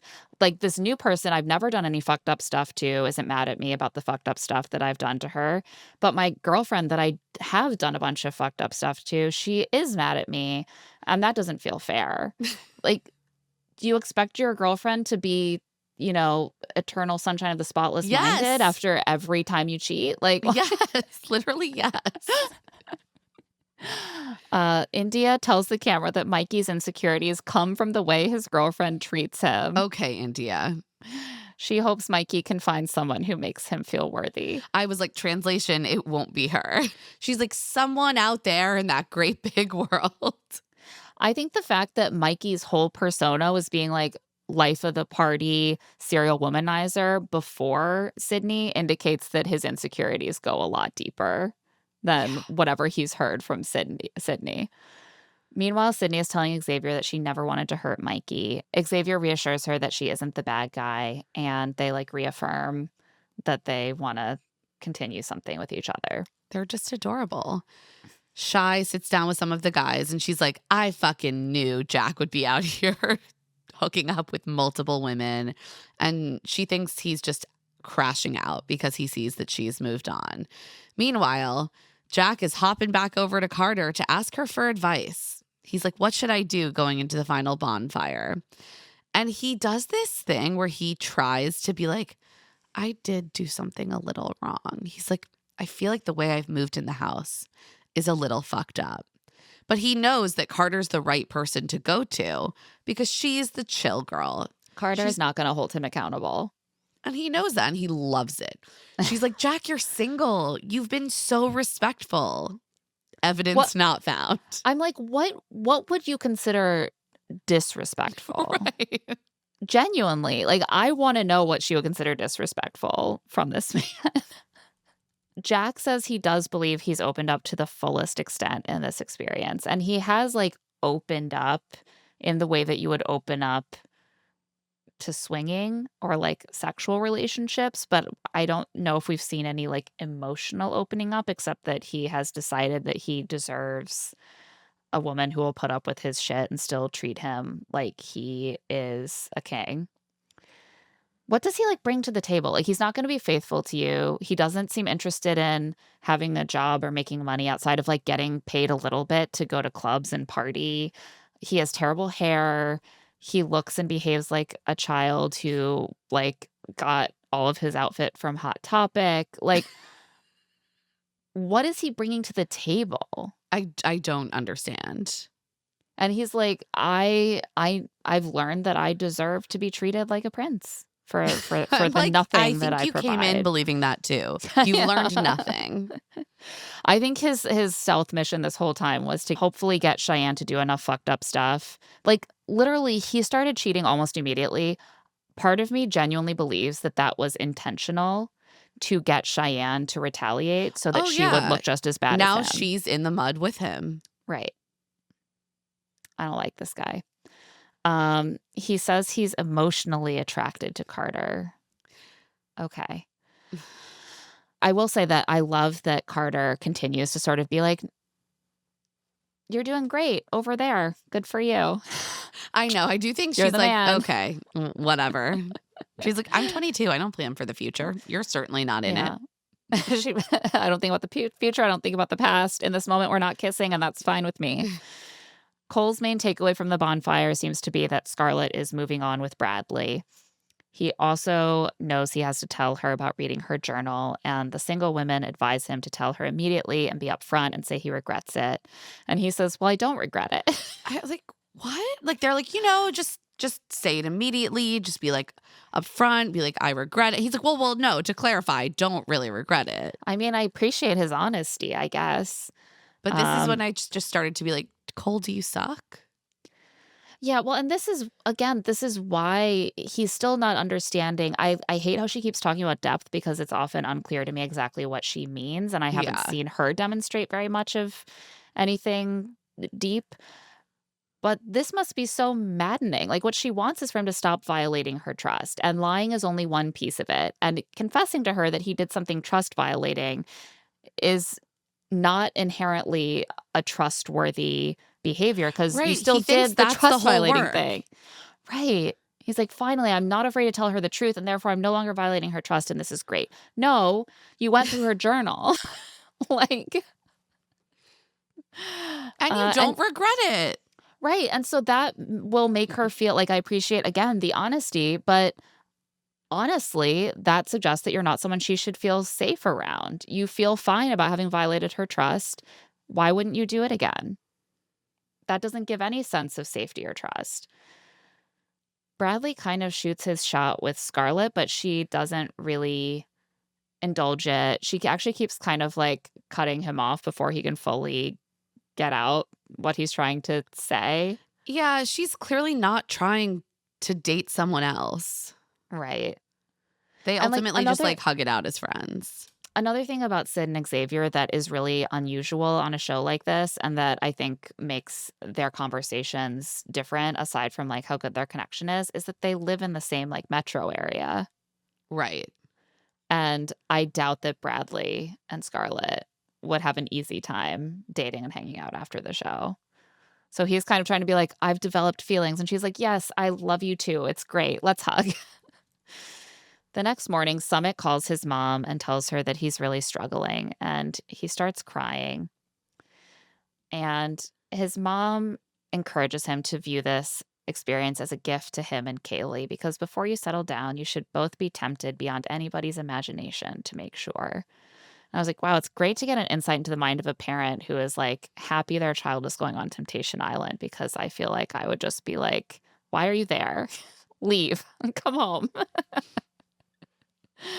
But she's like, "You're both young. You don't have to commit to Kaylee for the rest of your life if you're questioning it, you know? Like you should be sure before you make that kind of commitment." And this all seems to help Summit clear his mind about his decision, and he Yeah, he's feels sort of like, better. oh, I get to choose Yeah. either way. And if I choose Kaylee, that means that I really see a forever with her. And if I don't, that's okay. The women say goodbye to the single men, and they all get very weepy. These guys have proven to them that there are men who see women as people and ask them questions without expecting sex in return. I was like, the state of straightness is so broken. It's so bad. They're literally like, wow, it was so amazing to be in a space with a bunch of men who weren't trying to violate my like mind, body, and spirit. Yeah. Literally. Like, you have to sit men down and be like, "This is your task. This is your mission. Listen to the words they say. Tell them that they're the prize." Yeah. Like, do nice things for them. Like, that's your job, and they can do it. They rise to the occasion. Afterwards, the women reflect on how much they have evolved and grown as people. And Sid says she realized that she was making herself smaller to put Mikey in the spotlight throughout their relationship, but now it's her time to shine. Meanwhile, the men send the single ladies off with a thank you, and Mikey tells them that they're beautiful and honorable, and he will always have their backs. Jack says he loves them all and he's about to cry. He does not seem like he's about to cry. I oh my God. He kept doing this. He kept just being like, "Oh, I'm gonna cry." I was like, "There's no tears. The This is tears the will thing. never come." I feel like he has skated by showing zero genuine emotion.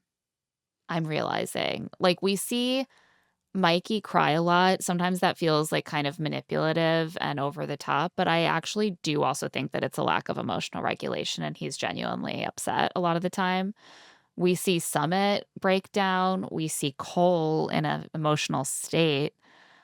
I think that we basically never see Jack upset. No.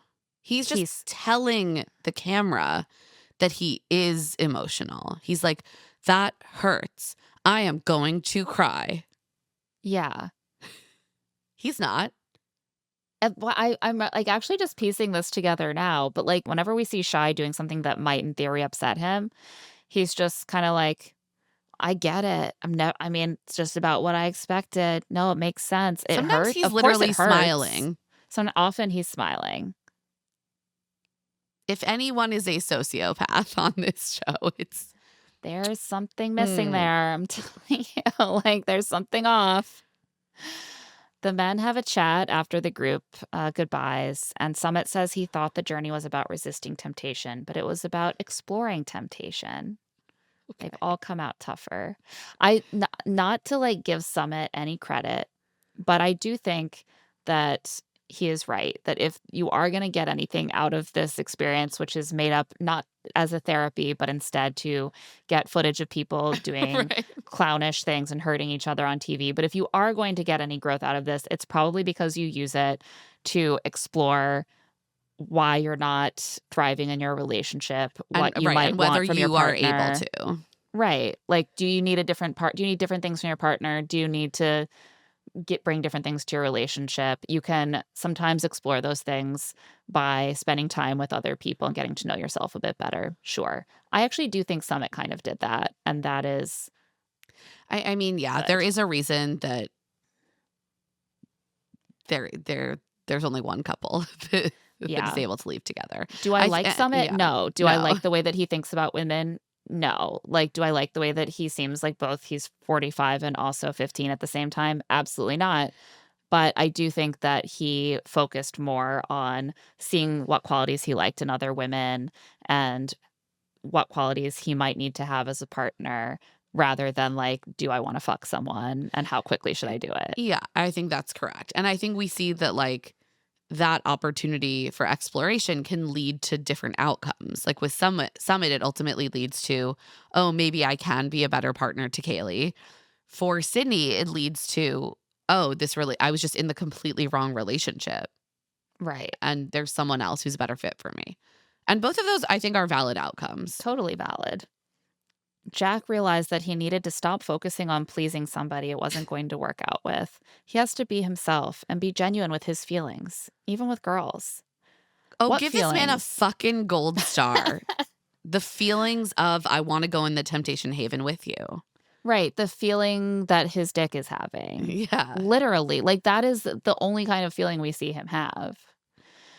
Everyone gets ready for their final bonfires. Each couple is gonna meet with Mark, and then each member of the couple will get a chance to speak uninterrupted, and then they will have a chance to converse, and then they will be asked to decide, do they wanna leave the island with their original partner alone or with someone new? First up is Scarlett and Cole. Cole is ready to apologize and take accountability and tell Scarlett he read her journal. The old Cole may have not admitted to this or would have made her ask him about it first, Cole. but Like he's grown. this is the lesson. I was like honestly horrified. This is like elementary, like this is pre-K level accountability. Also, as she later points out, like this was on camera. Right. Exactly. And he still has had to steel himself to the point of like this is been his whole focus. By the way, he still waits until quite far I know into the the women were like, what conversation you to bring should it up. do is bring it up immediately and also say you regret it. And he's like, I'll be doing neither of those things. Yeah. I'll get to it when I get to it. But his goal is to leave with Scarlett. And this is like his offering he's bringing her, like a I mouse did in his jaws or violate your something. trust in a really major way that we have explicitly spoken about before. Yeah. But I'm telling you. I told you didn't have to guess or badger me about it. Scarlett saw depth and communication in Bradley, the very thing she's missing with Cole. But she and Cole have a whole life together. They like live together. Yeah. And he's her best friend. I do think that's actually the main impediment of this relationship ending Yeah. is they're just like, oh my God, it will be so annoying to unwind this relationship. They've only been together a year and a half.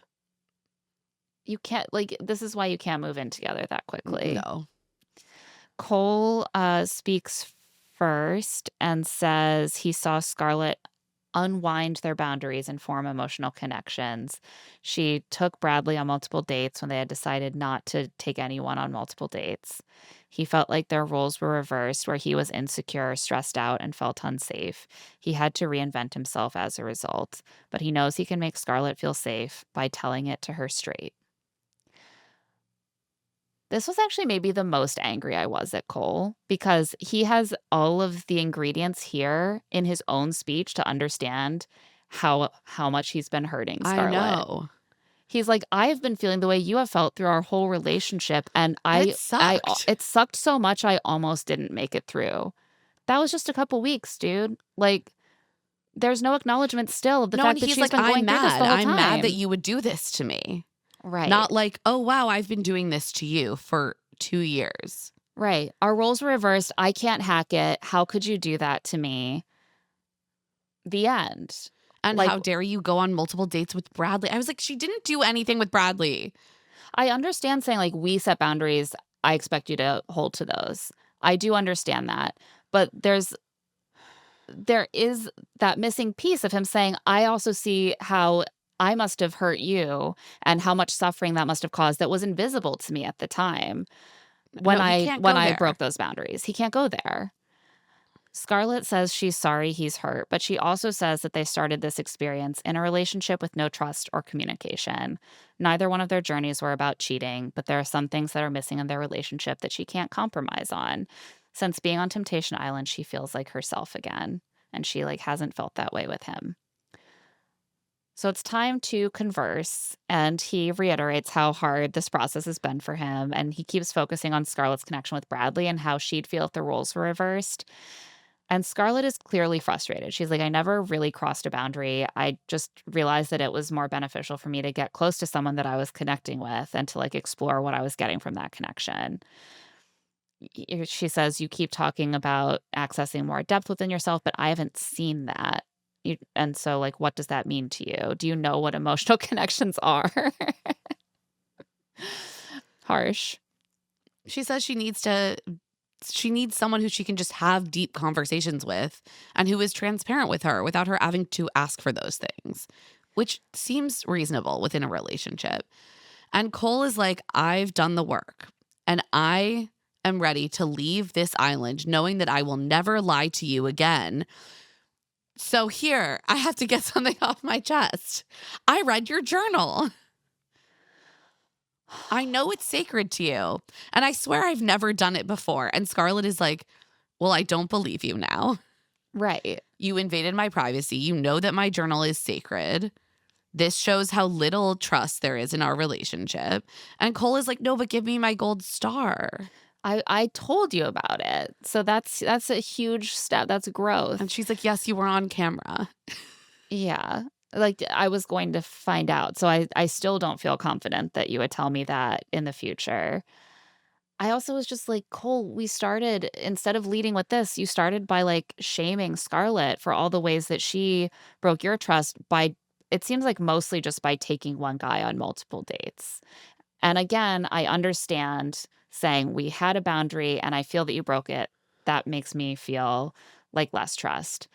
But you broke her trust in a really big way. And you're not only not really being that apologetic for it, you're actually like, this is actually a sign of how much I've grown because after I broke your trust, I told you about it. Like, do you like Cole, do you see how different your standards are for her behavior versus you think that you're the one suffering from a double standard. But in Right. fact, you expect much more trustworthiness from her, clearly. And you think that if you behave in an untrustworthy way, but then you don't lie about it afterwards, that is actually trust building. Like, That's you not how didn't it even works. have to beg me to tell you about it. I'm amazing. It's actually unbelievable. I was like, "Cole, this would have been a great opportunity to show that, like, you understand her emotions now that you have been in the position of having to question and wonder what your partner is up to, and you're No, sorry now." this final bonfire made me really, really deeply unimpressed with Cole. I was like, no, Yeah. go fuck yourself. Like, you suck. So they have to make their final decisions. And Cole is like, I'd still like to leave the island with Scarlett. And Scarlett is like, well, after our conversation, I have actually gained clarity. I want to leave alone. I have to choose myself. And Cole is clearly crushed. And like, I get it. He's like, we literally live together. Like, what am I supposed to do? I And guess you have to get Scarlett, married then. yeah. And Scarlett says she's hurting too. Well, they'll cross that bridge when they get there, but she has to leave alone. At this point, I was like, so they're just going to get back together I'm worried that they after. just get back together. It is hard to, like, break up when you live together, but it needs to Oh, happen. they need to break up. And Cole really freaked me out Yeah. after Scarlett leaves. This was a lot. I hated this. He's so bitter. He's like, Scarlett didn't say how she's grown. Like, maybe she feels unsafe and insecure because of something from her childhood, not me. Like, Jesus he Christ. says, I couldn't have handled myself any better than I did. Really? He says, "There's a deeper issue with her, man. It's something I can't fix." Then he says that no one will love her like he does. And then he gets in the car to drive away and he like smashes his water bottle against the car Like, seat really violently. violently. It actually really freaked me out. Yeah, this really bothered me. And I have repeatedly said I have a soft spot for Cole. I think maybe there are some other potentially reasons why he has struggled with communicating and like having that intuitive grasp of like emotional communication. Like, I'm sympathetic to that. And it's hard to probably be constantly baffled by what she wants if it's not natural to you. However, these are some really red flaggy things to say. Like, yes, I literally have been breaking her trust all over. I've lied to her for years. Like, I went through her journal just now. Like, but I think that she feels unsafe because of something from her childhood. Right? This There's is nothing more her I can. issue. I can't even Right. do anything about She's it. broken. She's broken. And that's why she doesn't trust me. And also, now I'm going to start like hitting things. Also, no one will love her like I do. Buddy, No, no, no, no. No, no, that's no. like people say things when they're hurt, and I'm not calling anyone anything, but that is It's out red of the flaggy. abuser textbook. Like, that's a Yeah. red flaggy thing to say, and it concerns me. Like, especially combined with all the other shit he's saying, which is like he can't take accountability for the stuff that he's done to break her trust, but he blames her a great deal for hurting him, for not always being completely consistent. And he doesn't see how he has that effect on her. He thinks that means she's broken inside. He's blaming her childhood, like he's smashing No, I hate things. this so fucking much. I can't even tell you how much. I really, yeah, he needs help, truly. Sydney and Mikey are up next. Mikey is ready for answers. Sid wants Mikey to understand where she's coming from. And Mikey speaks first. I feel like almost all the guys speak first for some Yeah. reason. I was like, Mark, let a lady speak. Mikey says he wants to leave here with love and respects any decision Sydney makes, but he's been miserable as hell. When they came in, she said 98% they'd leave together and the other 2% would be because of him. He stayed true to her the whole time, but he had to watch her fall in love with somebody else over the course of 3 weeks. He says, I thought you loved me for real. I might not be perfect, but you said I was yours. I think Mikey has never been dumped by someone he wasn't cheating on already. No, I think so. This is like a first for him. Yeah. He's like, "This was all gonna be in my control. I'm I'm confused confused." that you're a separate person Right. who can You change their said sweet mind. nothings to me, and they turned out to not be something I could count on forever. That's something that I get to do to women, not the other way around. Sydney says she realized that Mikey never put her first. She was making herself smaller so he could shine. She feels like Mikey loved the idea of her, but not her. She found strength within herself throughout this journey and grew a connection with someone else. But she never lied to Mikey. She did want to be with him. She realized she was settling. She says, I choose myself. Mikey says to her after this that he feels like his college self is dead. Temptation Island taught him how to communicate with Sydney and listen to her in order to He's like, understand. now that I'm 25, the self that I was at 21 is officially dead. Yeah, I've learned. Now I know how to listen. And Sydney is like, too little, too late. Like, we've never had a serious conversation before. And like, it's great that you can do this now, but that's a long time to not have a serious conversation. She says she knows he's hurting and that he's sorry and she's sorry, but she can't keep going in this cycle. Mikey does seem to accept that things are over. I think she's said it many times on different Yeah. occasions. And now it's penetrated. Yeah. And Mark is being generous to them. He's like, neither of you are wrong in this. Mikey, you've grown into a man during Temptation Island, and you're like, you're going to be okay on your own. It's okay. So they make their final decisions. Mikey decides to leave by himself, even though he says he wants to be with Sydney. And Sydney is like, I will be leaving with Xavier. I respect that she's just like, she's not trying to hurt Mikey. She's not throwing it in his face, but she's just like, I'm also not gonna lie or Right. And pussyfoot as she around it. shouldn't. Yeah. Mikey gets weepy one last time on his way out because he just wants to be loved. He hopes whoever Sydney ends up with looks at her how he looked at her every day for this past year. She was his best friend, and now she's gone. Fortunately, it seems like whenever he leaves the house, he meets 3 to 5 women he could easily fall in love with, so I think he's going to be okay. Afterwards, Mark brings Xavier out, and he is thrilled to leave with Sydney. She admits that she's fallen in love with him, and he says he's also in love with her. I really I'm rooting hope for them. they're still together. Me I think too. by the time people are hearing this, we may already know because we know we're taping the day before the part 1 of the reunion comes out, and it will be a real womp womp if they immediately broke up. But as of now, we're rooting for them. And Yeah. Sydney says she came in with her light dimmed, but she's walking out glowing. Cheyenne and Jack are up next, and Jack is really ready to be the victim. He's like, I have nothing to apologize for. I will not be walked all over. Okay. But he does actually apologize first thing when he speaks. Because he has actually a lot to apologize for. Yeah, he's like, Shy, I'm sorry I put you through this, but he and Cheyenne weren't happy. They were stuck. I do agree with that. But he, again, is so intent on being magnanimous that he's like, I wouldn't take back our 5 years together for anything. I do love you. And Cheyenne is like, well, I don't think that you thought about me one time through this experience. She's like, you know the reasons that you brought me to Temptation Island. You didn't follow through on any of them because it was like to show fidelity. Yeah. And she's clearly not as settled in her feelings of like moving on from him. She's like, I don't know what I've done to you to make you do this to me when you knew I could watch it back. You should have loved me enough to end the relationship if you were unhappy. She's like, I didn't want to come here. I knew that this is how it would end. And she says, thank you for showing me who you truly are and showing me you can never be the man I deserve. I actually wonder if Jack's need to like look like the hero is why he didn't end it. That like Yeah. he cheated and so he has to if he also dumped her, that would just, like, puncture his Right. It's image actually too better much. for him if he can drag her down with him and then Yeah. be like, you know what? I release you. Yeah, We I both were release you. unhappy. We've both hurt each other. We've both made mistakes.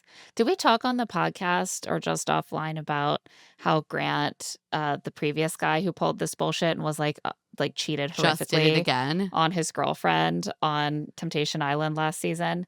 Yeah, they went on another show. It was like the Mr. Beast show where they were paired and he betrayed her again, like in the gameplay, and made the same speech. So it was like, I finally forgive you and I forgive myself.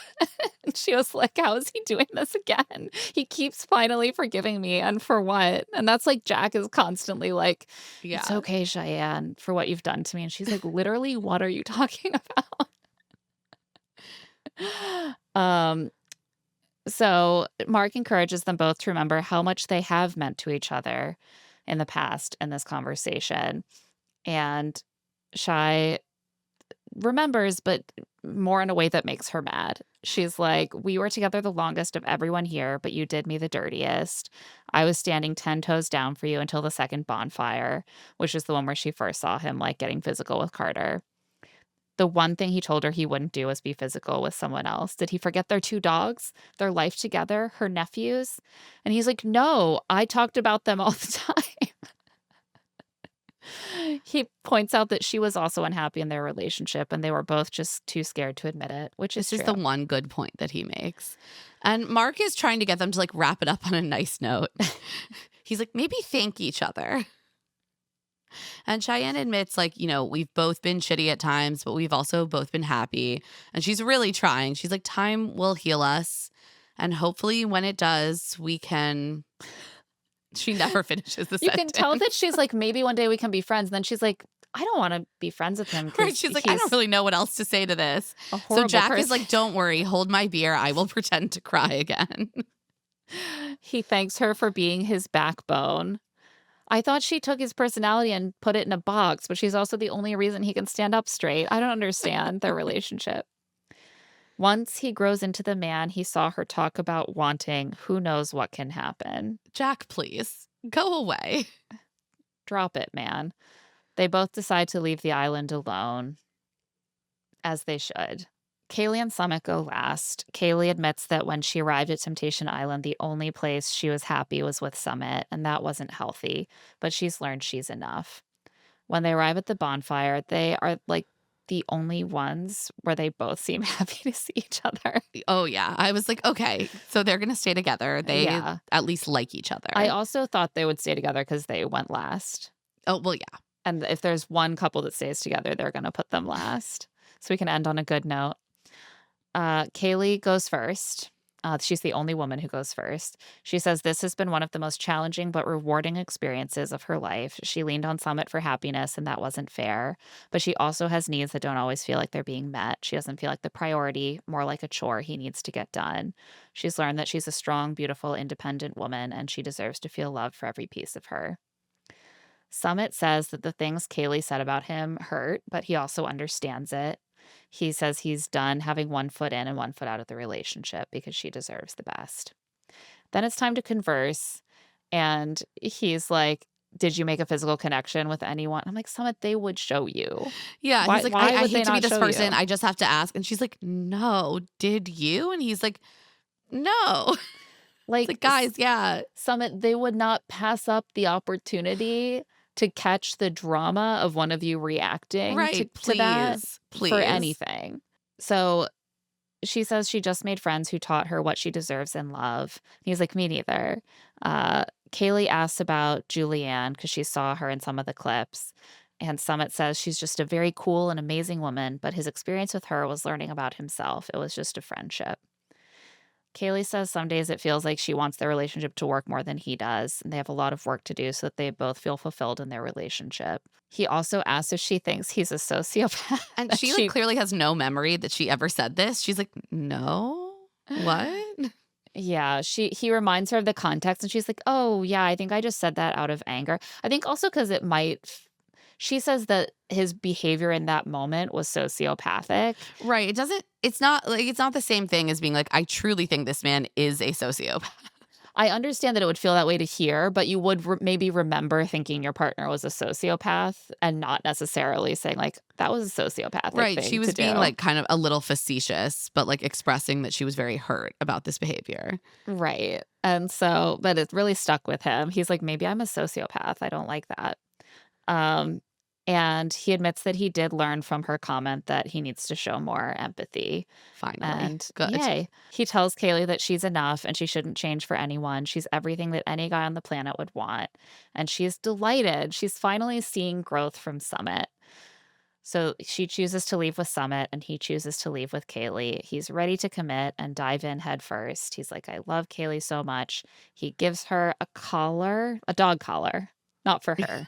Yeah. It's clear when you're watching it, but in the notes, it's like a collar. Yeah, no, that's fair. Kinky. He's like, I want to get a dog together. He also gives her a symbolic key because he wants to move in together. And He's like, it's both the key to my Summit heart. and Just Kaylee kidding. are so, yeah. I did like that. He's like, no. It's a key to an apartment that we will get together. Yeah. And both Summit and Kaylee are like truly shocked that Summit has decided to commit. They're like, wow, didn't think you had it in you. And he's like, same. I didn't think I did. It's like, I thought I'd die a bachelor. I'm like, you're 25. You still might. But I was cautiously optimistic. Summit has done a lot of turning things back around on her, like taking her valid critiques and being like, she just wants to change my free-spiritedness. He arrived at this bonfire ready to be like, you're right. I can change. I should change. You deserve more from me. Right. I shouldn't be telling you, you need to change. You are enough. You are the prize. Right. Like, and she also came with I've heard something you. she's working on. They both Right. came and are like, something that I have a pattern of that was harming the relationship. I learned about and I'm working on that because you deserve it. And if that is true and they are both genuinely committed to that, maybe they'll be very happy together. Yeah. So with that one happy ending, we're out on the season, and a 2-part reunion will be airing on the Vile Files on Wednesday and Friday. So we'll watch that and we'll check back in a little bit on the status of all of these people in our episode next week. But yeah, definitely will be. I'm like exhausted already. Me too. I'm so tired. I'm also so tired from traveling. Like it really takes it out of you when you're almost 30 weeks pregnant. It's really messed up how going on vacation does not bring you back refreshed, and in fact you're more tired than ever. You know? I know. It's like, at least I should be more prepared, and instead I need a nap. But I am looking forward to getting some answers on what these ladies and gents are up to. And there's some more good reality TV news and gossip, and also just new shows that we need to catch up on. So I think there's going to be a lot going on the next couple of months here on Love to See It. I'm getting excited. Me too. It's going to be a great time. And on that note, that is it for this episode of Love to See It with Emma and Claire. If you're watching this on YouTube, remember to like and subscribe to our channel. Love to See It is a presentation of Odyssey. The show is produced by us, Claire Fallon and Emma Gray. Our production assistant is Tatiana Kinney-Smith, who also edits our video. This episode's audio was edited by John Bahar. Our theme music is by Tamar Haviv, and our art is by Aaron Nestor. If you like our show, remember to follow us, rate us 5 stars, leave a review, and of course, spread the word to all of your friends about Love to See It. If you want to get in touch, you can email us at claireandemmapod@gmail.com or send us a wooden box with an iPad inside with a very heartfelt message. You can also find us on TikTok at Love to See It Pod and on Instagram at Claire and Emma Pod. And you can find our newsletter Rich Text on Patreon at patreon.com/richtext. I'm also on Blue Sky at Emma Gray and on Instagram at EmmaLadyRose. And I'm at Claire E. Fallon. Special thanks to the team at Odyssey, Eric Donnelly, Peter Arriaga, Kate Rose, Mara Curran, Melissa Wester, and Hillary Schiff. We'll be back soon. Can you keep